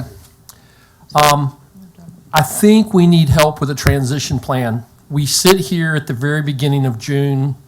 The city is taking the marina over July 1, and we sit here with a proposal, but I don't know that we have a transition to July 1 for those that are there. I mean, how do we continue to pay to be in the marina? How do we work through maybe discussions that need to be had? And I think we need some help, because there's only 30 days between now and then, and those that are there do want to be there, but we want to figure out what's the next step. The second thing is, I also pay taxes on my boat.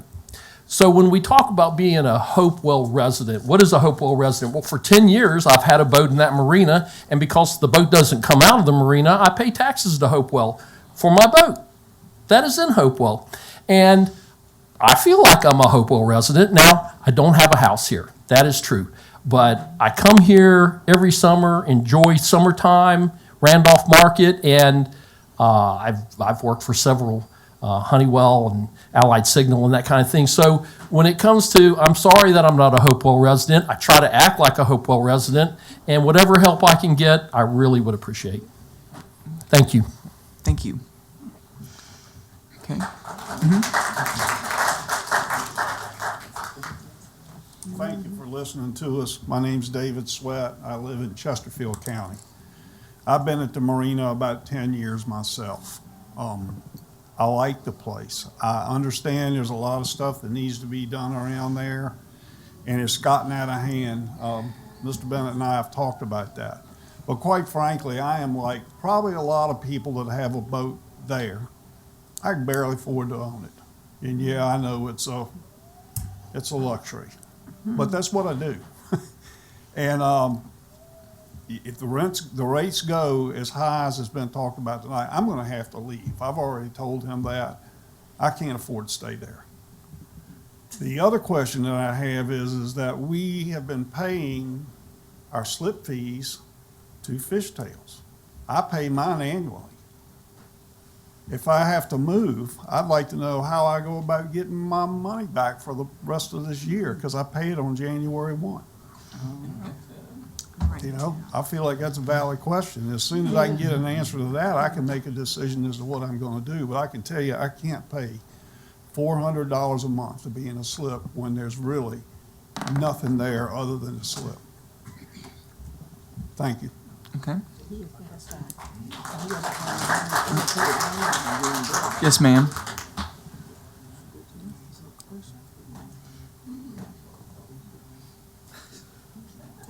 Debbie Randolph, Ward 1.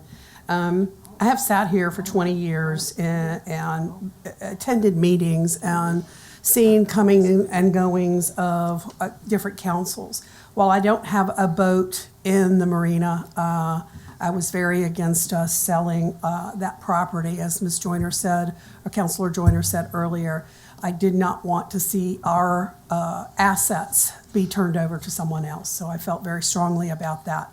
The one thing that I will say and caution this council on is that in those 20 years, I have watched the Joe Turek and then Aaron Reed Miller as the head of Rec and Parks kind of flounder in how to manage a marina. I don't think either of them were prepared to do that well. I don't think the city has prepared itself to do that well. And I would encourage a better plan than what we've had up till now. And if we're going to set up contracts, as Councilor Gore said, make damn sure that those contracts work and that they are what we need them to be. But most of all, what I've seen is reappropriation of funds. Funds that through Rec and Parks were supposed to go to different aspects in the marina, got reappropriated through the years to other Rec and Parks projects, okay? So now we're at a point that we want to improve the marina, and we wanted to do that 2 years ago, but we don't have the money. Well, all those years that I have preached that we've got to be really looking at our pennies has now come to fruition, and everybody understands what that means. And we're trying to do that. But don't keep reappropriating and rob Peter to pay Paul, because sooner or later we're going to end up right here again with something else. So I have confidence that you all will come up with a good plan, or get our economic development person to develop a better plan and work with the current slip owners, if we can keep them, but to increase the fees, because that seems reasonable too. But don't 5 years down the road reappropriate funds to do all the baseball fields and then something else suffers. So we've got to look at big plans. We've got to have goals and objectives for those that work for us. We've got to have 5-year plans. I preached and preached and preached for that. I hope you all will preach and live that in your council and try and make something work for this marina, because it is a big aspect.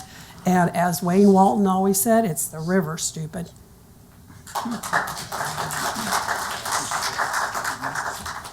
Okay. Yes, ma'am.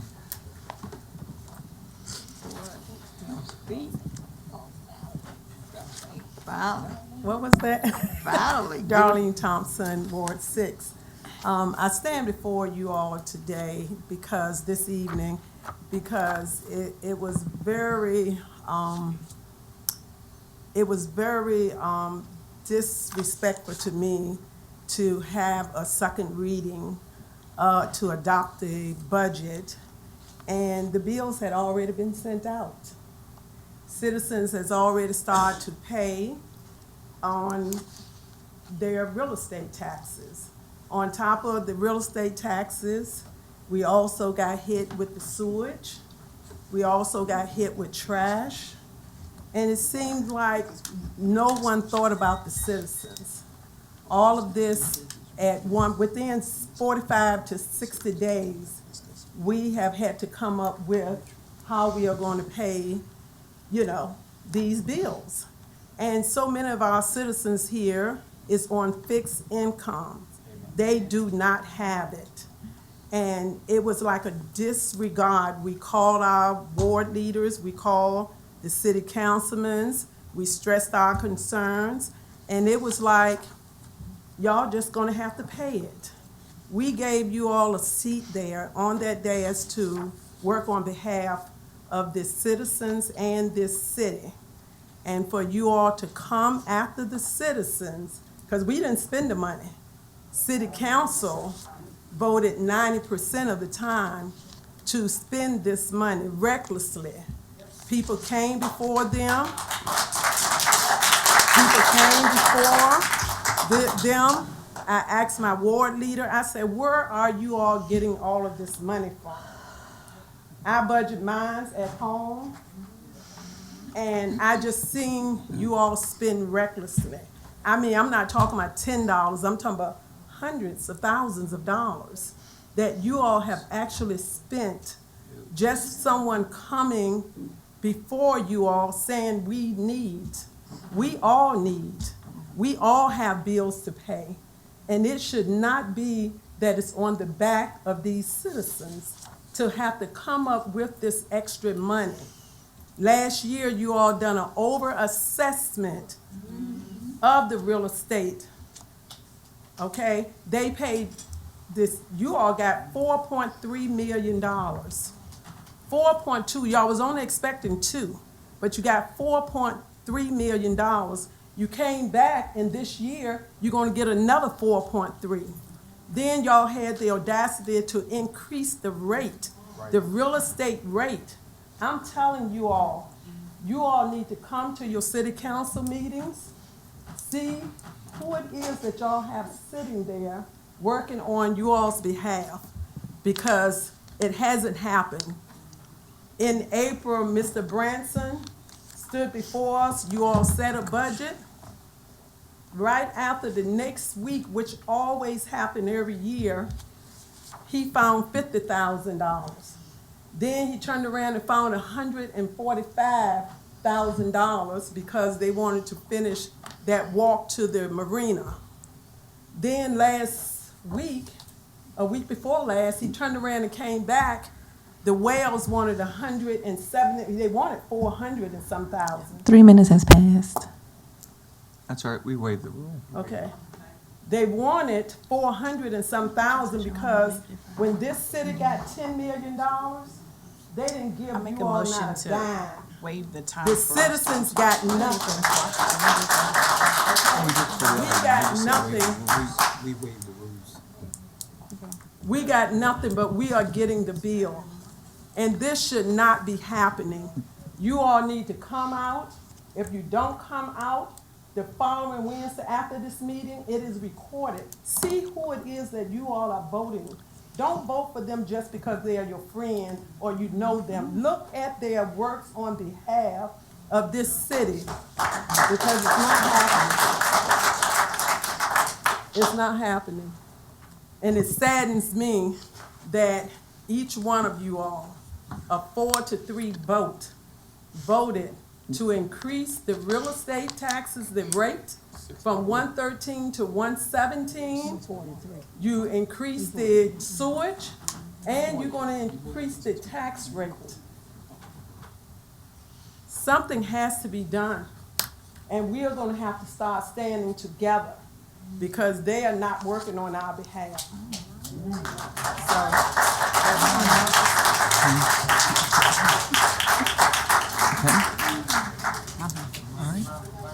Anyone else that would like to speak tonight? Okay.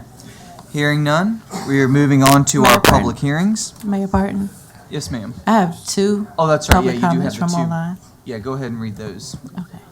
First citizen is Darlene Thompson from Ward 6. That's who just read. Oh, okay.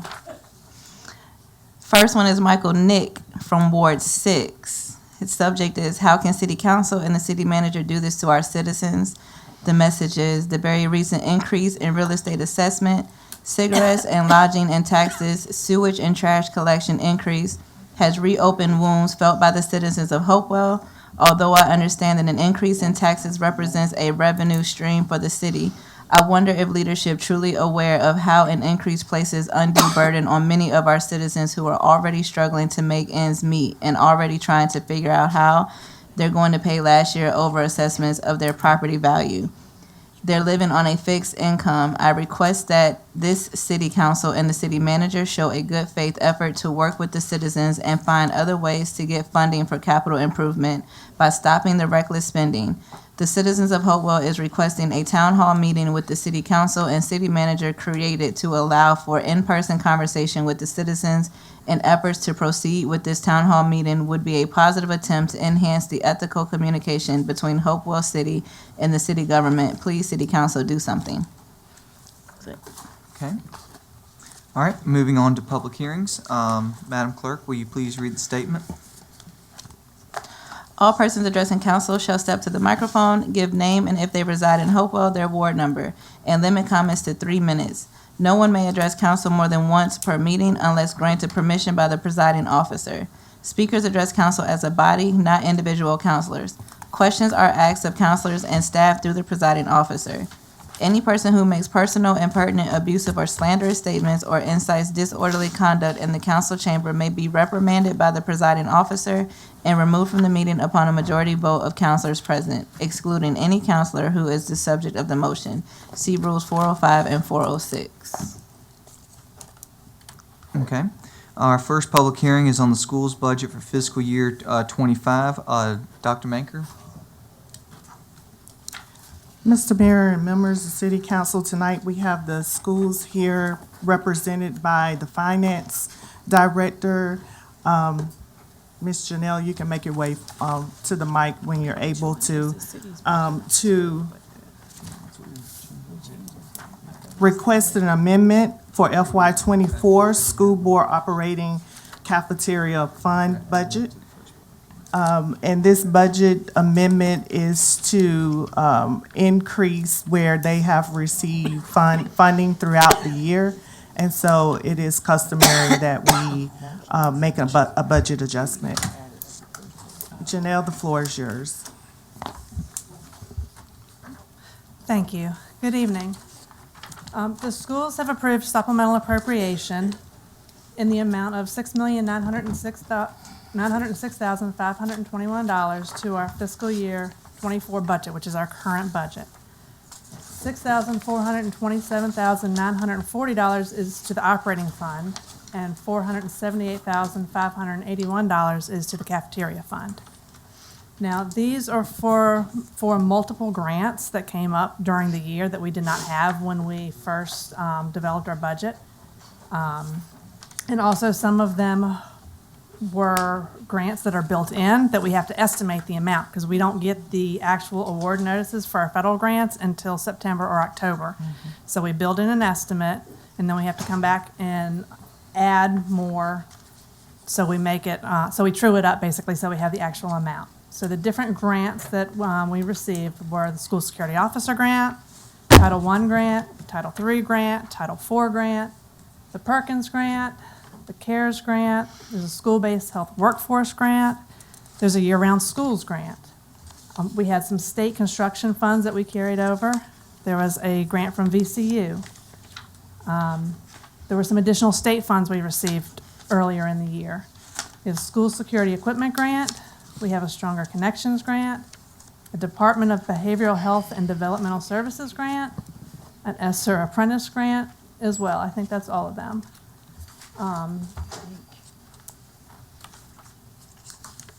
So none of these supplemental appropriations are increasing the amount that the city has to give us. These are all other funds that we've received elsewhere that we're asking you to approve tonight. We have already approved them for the school's budget, so now we have to have the public hearings so that you guys can hopefully approve these for the budget. That's it. Okay. Questions? I have Vice Mayor Gore. What is the cause of the delay in bringing those before us at this time? It's been 7-8 months before you brought it to us. So the schools have been operating with the funds, and we never actually appropriated the funds to you. So what's been the delay? Yes, ma'am. So these grants were received at multiple times throughout the year. They weren't all received at one time. And there were several instances where I did talk to Russ about it and say, hey, can we bring these to you? And then, oh, wait a minute, but we've got another one, another grant we need to add to it. So I think we were trying to wait till we had all of them at one time. If you want us to change the way we're doing it and come more frequently or earlier, certainly we'll do that. Yeah, I think that's something that we need to discuss because as you know, technically speaking, you don't have the funds just because you received a grant. You don't have the funds to operate with until we appropriate them to you, right? Yes, ma'am. So operating without having operating budget, technically speaking, and if we're talking about accountability and finances and how our records are looking, this is an area that creates the issues for our audits, right? And there have been audit findings with the schools in particular in our audits that we have to address. And then not to mention the fact that you guys are not on the current financial system, which I know you guys are moving towards now. We are. But I personally feel like you need to bring them as they come in so we can amend your budget Yeah, and we make can. it be correct. Yes, we can absolutely change the way we do that. I'm not sure where we are, Madam Manager, in the request I had, a special meeting request to talk about the school's implementation of Munis. Are we? June 6th. June 6th? Yes. Okay. Just want to make sure that was on the books before you leave here, because we got to talk about syncing up financial systems. But that was my question I have. I get that you're talking to finance, but moving forward, we need to have these timely. Yes, ma'am. All right, Counselor Joyner? Yes, I'd like to, well, this is a public hearing, so. Yeah. Okay, never mind. That's okay. I'll let you make the motion right when we close it. When you close it. All right, no other questions. We're going to go ahead and open up the public hearing. I do not have anyone signed up for this one. Is there anyone in the audience that would like to speak on this public hearing for the schools? Okay, hearing none, we're going to go ahead and close it. All right, Okay, I'd like to make a motion that City Council approve the resolution to amend the fiscal year 24 Hopewell Public Schools supplemental budget appropriation as presented. Second. all right. Motion's been made by Counselor Joyner, seconded by Vice Mayor Gore. Is there any discussion? Yes. Counselor Holloway? This budget doesn't include that ladder request that they just had. For the well. What are you talking about? This budget doesn't include the last request that they had for the well. No. No, Those sir, are the it does not, grants. because that request would be for next fiscal year. This is all for this current year. Okay, thank you. Okay. All right, seeing no other lights, roll call, please. Counselor Mayor Parton, Yes. Vice Mayor Gore, Yes. Counselor Denton, Yes. Counselor Pelham, Yes. Counselor Holloway, Yes. Counselor Joyner. Yes. Motion passes 6-0. Okay.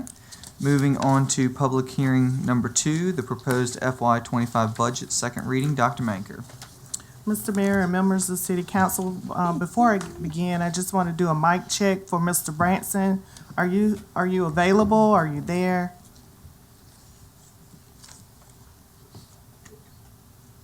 Is he on? I get, it looks like he's on mute. Yeah. He's free. Speaking, the microphone is going up and down. Just can't hear. What did it take that? Oh, he's rejoined. Mr. Branson, are you available? Can you hear us? Okay, so if you have any questions, hopefully he'll be available at the time. Tonight we're presenting the FY25 budget. This is the final budget, which is also the second reading. Dr. Manker, I hate to interrupt you. We only got 5 minutes left in the meeting. Okay. Can I get a motion to extend the meeting until we finish R2? Second. We got this. All right, motion's been made by Counselor Denton and seconded by Counselor Joyner. Is there any discussion? I have a one. Okay. I'm sorry, I disagree with the budget tonight. Yeah, Just me do the too. budget? Okay. Yeah. Just in at the budget. Into the budget. Same here. Do what? Sorry, Director Ward. Okay. What's So, all right, are you willing to change your friendly amendment? Sure. Okay. Yeah. Thank you. All right, so the motion is to stay until we complete this public hearing. And I have a, Okay. sorry, you said discussion, yes? Yeah. Dr. Maker, can you just ask for Mr. Branson to drop off, or clerk's off, can you type in there for him to drop off and rejoin? Because he will need to be available to answer questions. There's no need for him to stay on if he can't make it work. So if you can listen to us, drop off, and clerk, please put in the chat. Thank you. Okay. Counselor Holloway? When we're going through this budget, when we were going through this first reading, I can't. This is just the motion to extend the meeting. Huh? This is just the motion to extend the meeting. Oh, okay, okay. We're on that part now. I apologize. Okay. Roll call, please. Vice Mayor Gore, Yes. Mayor Parton, Yes. Counselor Denton, Yes. Counselor Pelham, Yes. Counselor Holloway, No. Counselor Joyner. Yes. Motion passes 5-1. Okay. Okay, I'll begin again. This is the second reading for the FY25 budget. The Ms. Clerk, you have it online? Okay. Just trying to talk. Okay. So beginning on page 2, we began the budget process back in December. This is typical for all city municipalities. We began the budget back in December with revenue forecasts. We had a budget entry in January with all the departments, and then we began our budget work sessions. Budget work session was March the 14th. Expenses and CIP, March the 21st, and then departmental presentations on March the 28th. On April the 16th, we adopted tax resolution, which is required by law to set the tax rate for the current year. The current year is based on a calendar year, which is January to December. May the 14th, there was the public hearing, first reading for the budget ordinance, and then May the 28th, which is today, is the second reading of the budget. The budget ordinance, which is also provided to you in your packet tonight, here are some highlights. The appropriation limits were set for all funds, departments, and programs. The city manager has been authorized to transfer between appropriation functions and categories to not exceed $25,000. All outstanding appropriations will not carry over from year to year unless there's already a contract in place and work has already began. So that is a new feature that we're adding going forward in the budget process.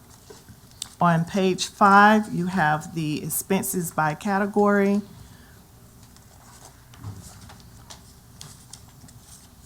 On page 6, you have the expenses by type.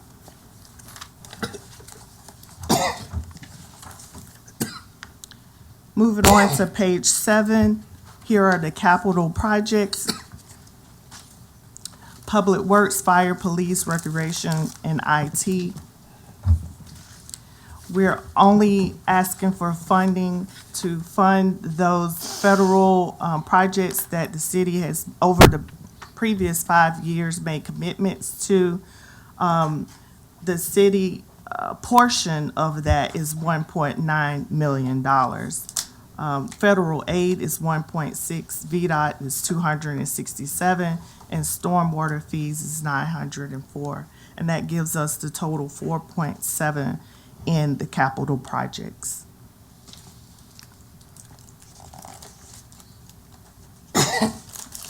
On page 8, we move to the Water Regional Treatment Capital Project Plan.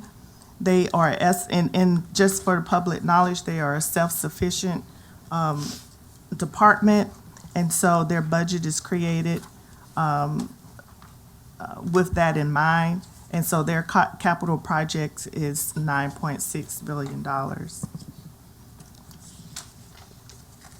The revenue highlights for this year's budget is the increase of real estate tax from $1.13 per 100 assessed value to $1.17. The increase of lodging tax from 8 to 10 cents, and then adding a cigarette tax of 40 cents, which was reduced from 80 to 40, and the increase of stormwater fees. In utilities, water budget is set to recover operating and capital costs. Hold on 1 second. I'm sorry. What now? You said it was reduced from 80 to 40. We never had one. It was originally, proposed at 80. That's why I just wanted you to Yes, yeah, it was proposed at 80.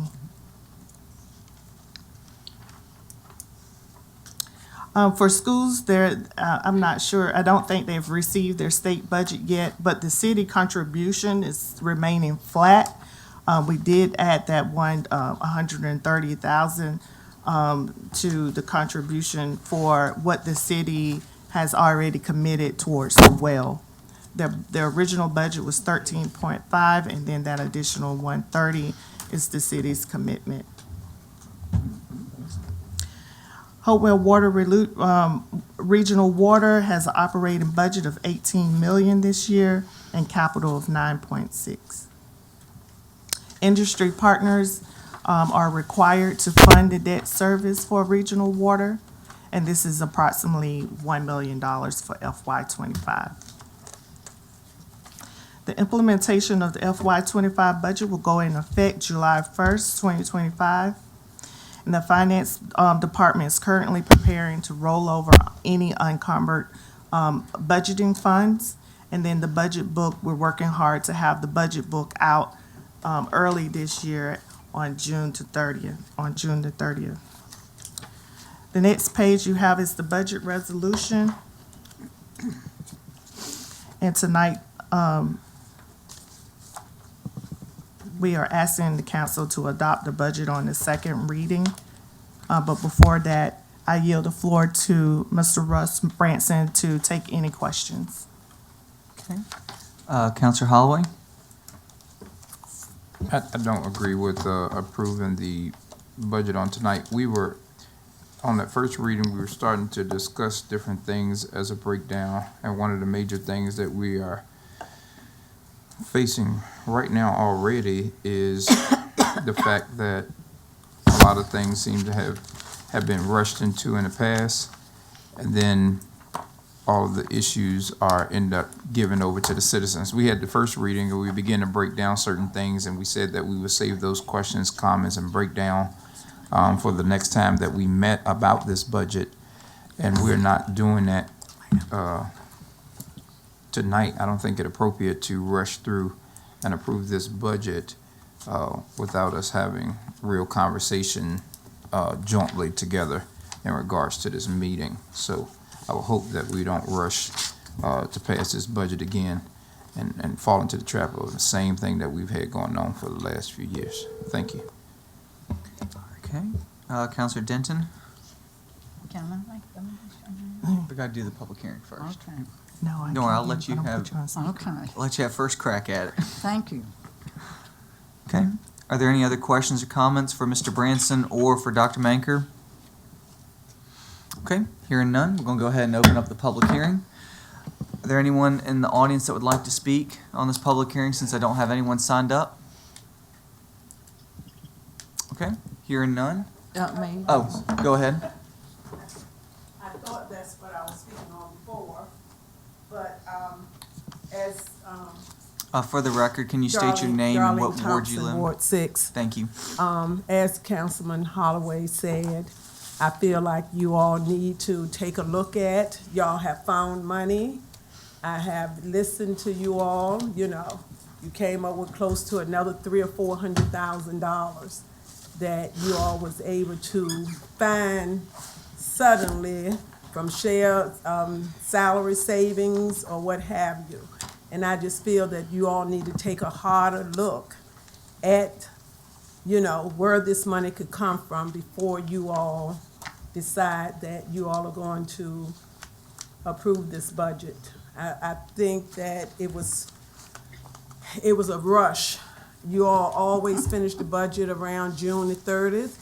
All of a sudden, everything got finished by May the 15th so that they can get the real estate taxes out, giving the citizens less than 30 days' notice of this increase.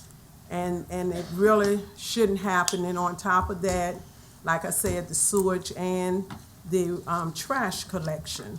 And I feel that if y'all take a harder look, y'all might be able to find that money for capital improvement. It's something that normally doesn't happen to 2 or 3 years out, They're working on Courthouse Road right now where I live. That was approved over 3 years ago when Marsh was here. And they're just getting to it. So it's not that because you need money that you need it right now. I had mentioned to Ms. Gore, Councilman Gore, that they had money available. Senator Kane had $98 million available. And when I went online, I seen where Hopewell got $242,000. We don't hear about that. But the money is coming in, grant money or what have you. It gives all localities and where this money is being placed. So money is available out there that we don't know about. Grant money, however you all need to get it. I can't spend what I don't have in my household, and I feel like you all should not be doing the same on our back, because we the ones going to have to pay it. So I hope that you all will consider not approving this budget tonight. A lot of you all's mind is already made up, but out of respect for these citizens, I feel that you all need to take a harder look with this Robert Bob group to see what it is that you all can help these citizens, because they don't have it. I might be fortunate and can do it, but they don't have it, and you all should not be putting this burden on them. 4.3 million last year, 4.3 million this year, and plus you all are going to do a rate increase on the real estate taxes, which is going to bring you in another close to $2 million. Where is the money? And where are y'all spending the money? Because so many of the citizens keep complaining about trash not being picked up, keep complaining about their roads, their sidewalks. So it's easy for the Bob group to come in and say that this is the only way. Y'all are paying Mr. Branson $34,000 a month. $34,000 a month. But you all are going to come back on the taxpayers and say, it's you all's responsibility. We need it, so you all have to pay it. It's disrespect. We give you all a seat there to work on our behalf, and you all are not doing it. So I would hope that you all will consider another way of getting this money and don't put it on the backs of our citizens. Thank you.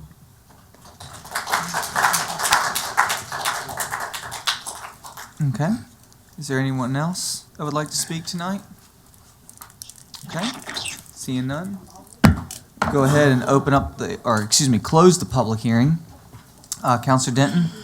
Yes, I would like to I'd like to move to approve the FY 24-25 budget resolution as presented this evening. Second that. Okay. Second that. Motion's been made by Counselor Denton and seconded by Counselor Joyner. I think the first one was, Ms. Pelham and then Counselor Gore. In section 24, it speaks about the city manager being able to transfer funds between accounts.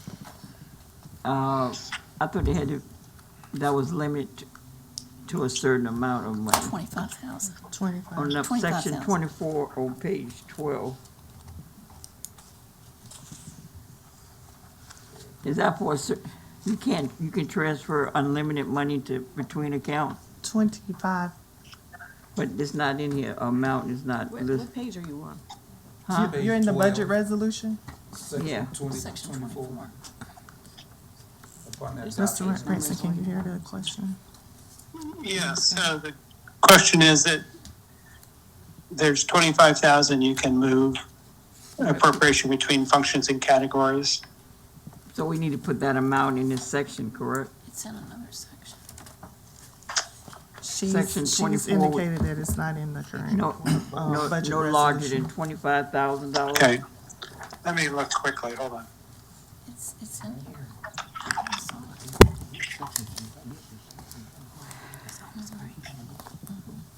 It's in section 5, any revenue source not to exceed 25,000. It's what page is that? Page 9, section 5. So, can it repeat itself in 24 to make sure? Let me look at it again, but it says, city manager may make all necessary fund and expense adjustments for the following items of non-budgetary revenue that may occur during the fiscal year. And letter C says, any revenue source not to exceed 25,000. But let me look at your section. In 24, I think we need to add that amount as well. Okay. I think that's talking about rainy day fund. I don't think she. Well, still, it needs to be an amount. I think with how, at least how I'm reading this is only authorized to move money from the rainy day account upon approval from city council. Okay. Right, is it the section we're talking about, section 4? 21. City manager may transfer up to 25,000 from unencumbered balance of the appropriations of one of the appropriation function category to another. So that's what the managers is. It's 25,000 from one function category to another. Let's say from one fund to a different fund. But you can only do that once, and it's up to 25,000. It allows for really minor kind of changes in the budget. She was talking about. I stand corrected. Look at She- section she's- 4. she was Section talking- 4. I stand corrected too. It says is authorized by the City approval of council. City council. She was talking about page 12, I didn't see section that. 24. 24. Thank you. Yeah, it covers it. Thank you, Mayor. Okay. Vice Mayor Gore? Oh, yes. So I just want to have some points of clarification. The budget, so by law, city council has to adopt the tax rate by May 15th, which is by law when we have to adopt the tax rate. I'll just say we're four residents that were here. I've been very vocal about my feelings about this. We knew that we had to raise taxes 2 years ago. And it wasn't passed then. And pretty much all of that has been compounded.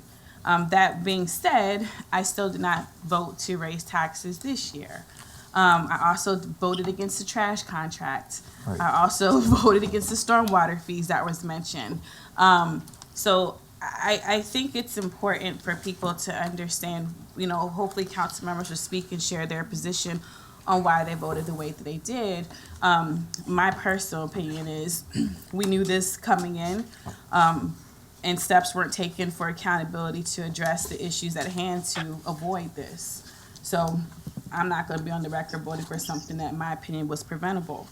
Not only that, I know there was a comment earlier about lack of financial policies. Although that may be true, there is a lack of accountability of staff and addressing the audits.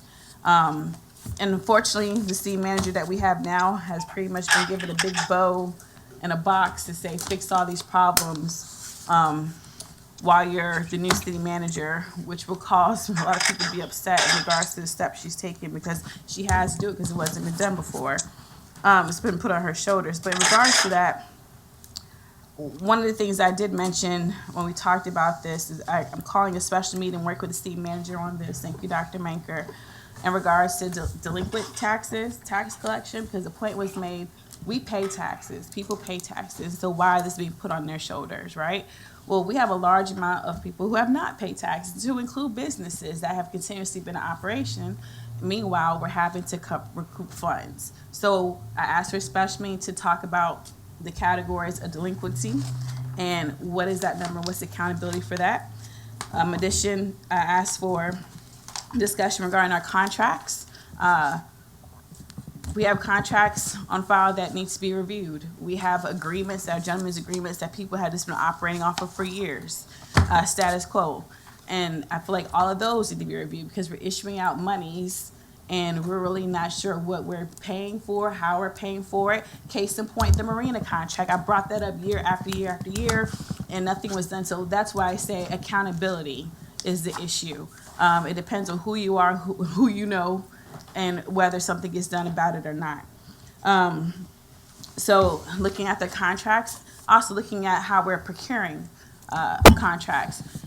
Are we looking at lowering the cost by jumping on an existing state contract that will lower our payments? are we looking at just keep using the same vendor because that's who we like, and they might charge more than what we could get by going to a different vendor? There's things that we should be reviewing, in my opinion, before we make these types of changes.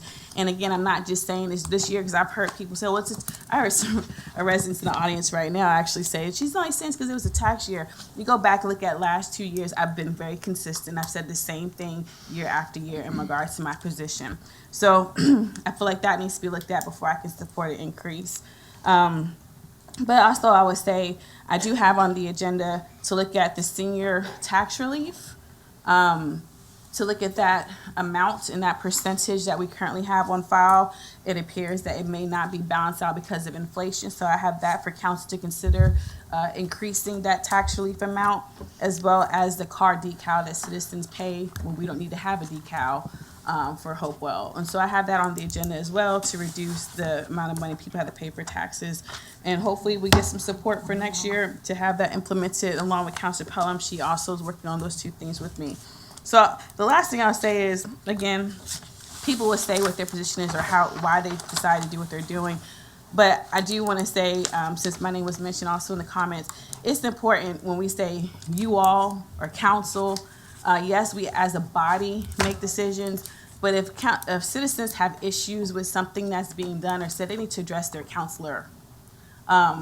And if people have issues with how votes have landed, call out the counselors that have voted away, right?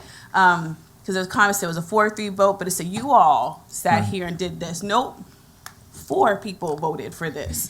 So I think it's important, because that's always been something I've tried to relay to Ward 4 residents, especially when they have disagreements with me.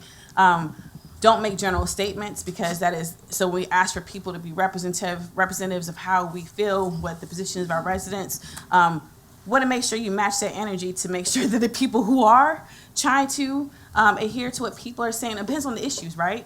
Today I'm on this side, but next week I might be on the other side in terms of what people want to see or don't want to see. But I'm just saying, no matter where people fall, it's important to have clarity in terms of who needs to be directed in regards to complaints or concerns. I think that's the biggest thing to relay. And I think that, as what was mentioned earlier, to continue to come to meetings.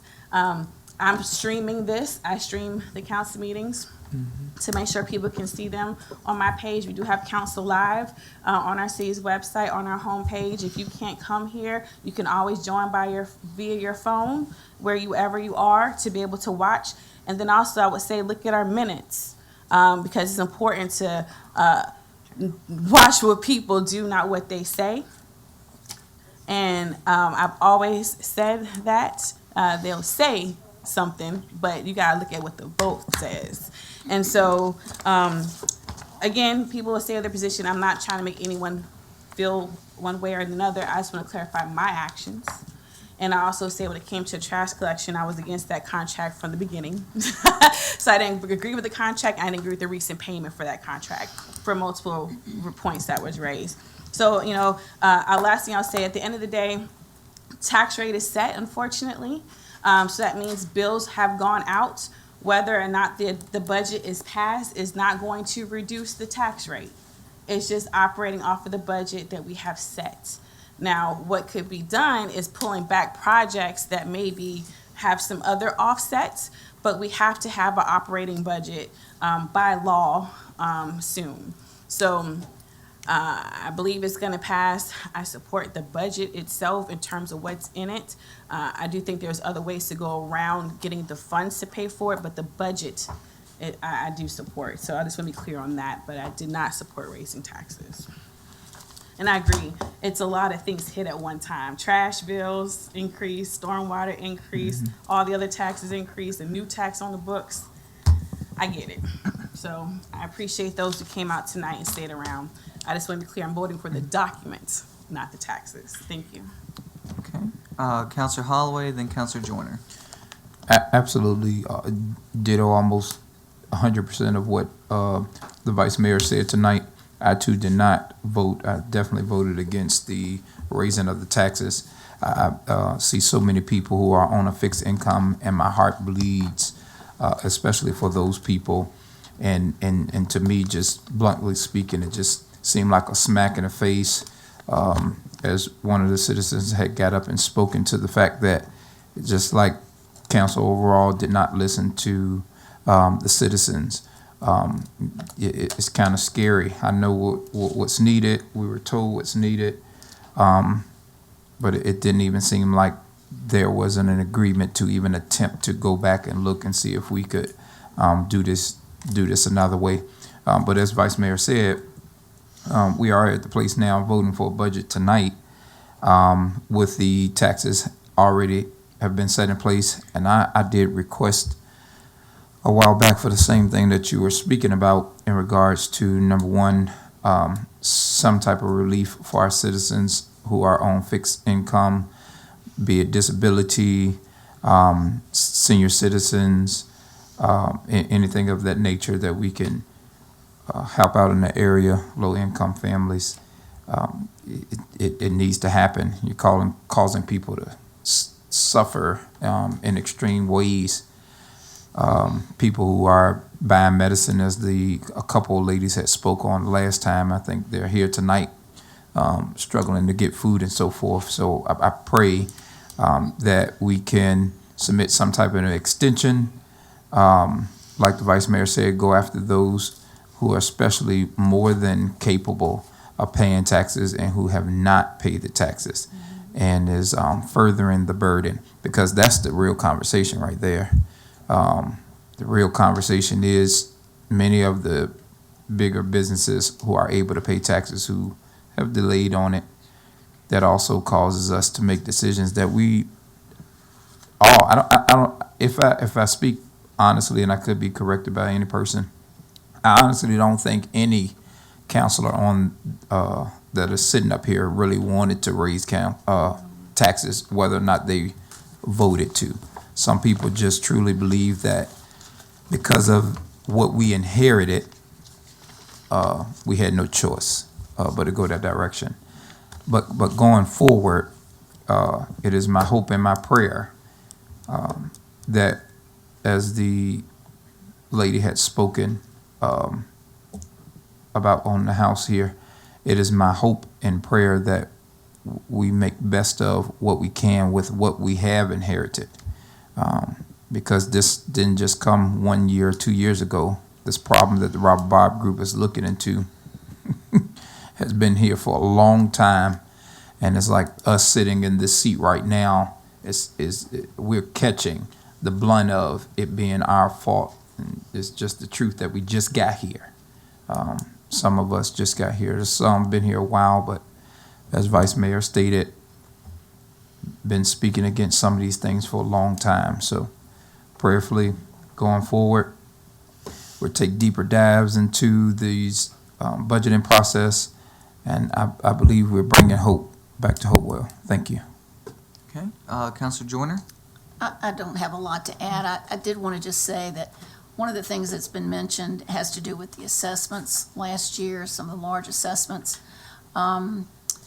Remember that we are going to be reassessing in January.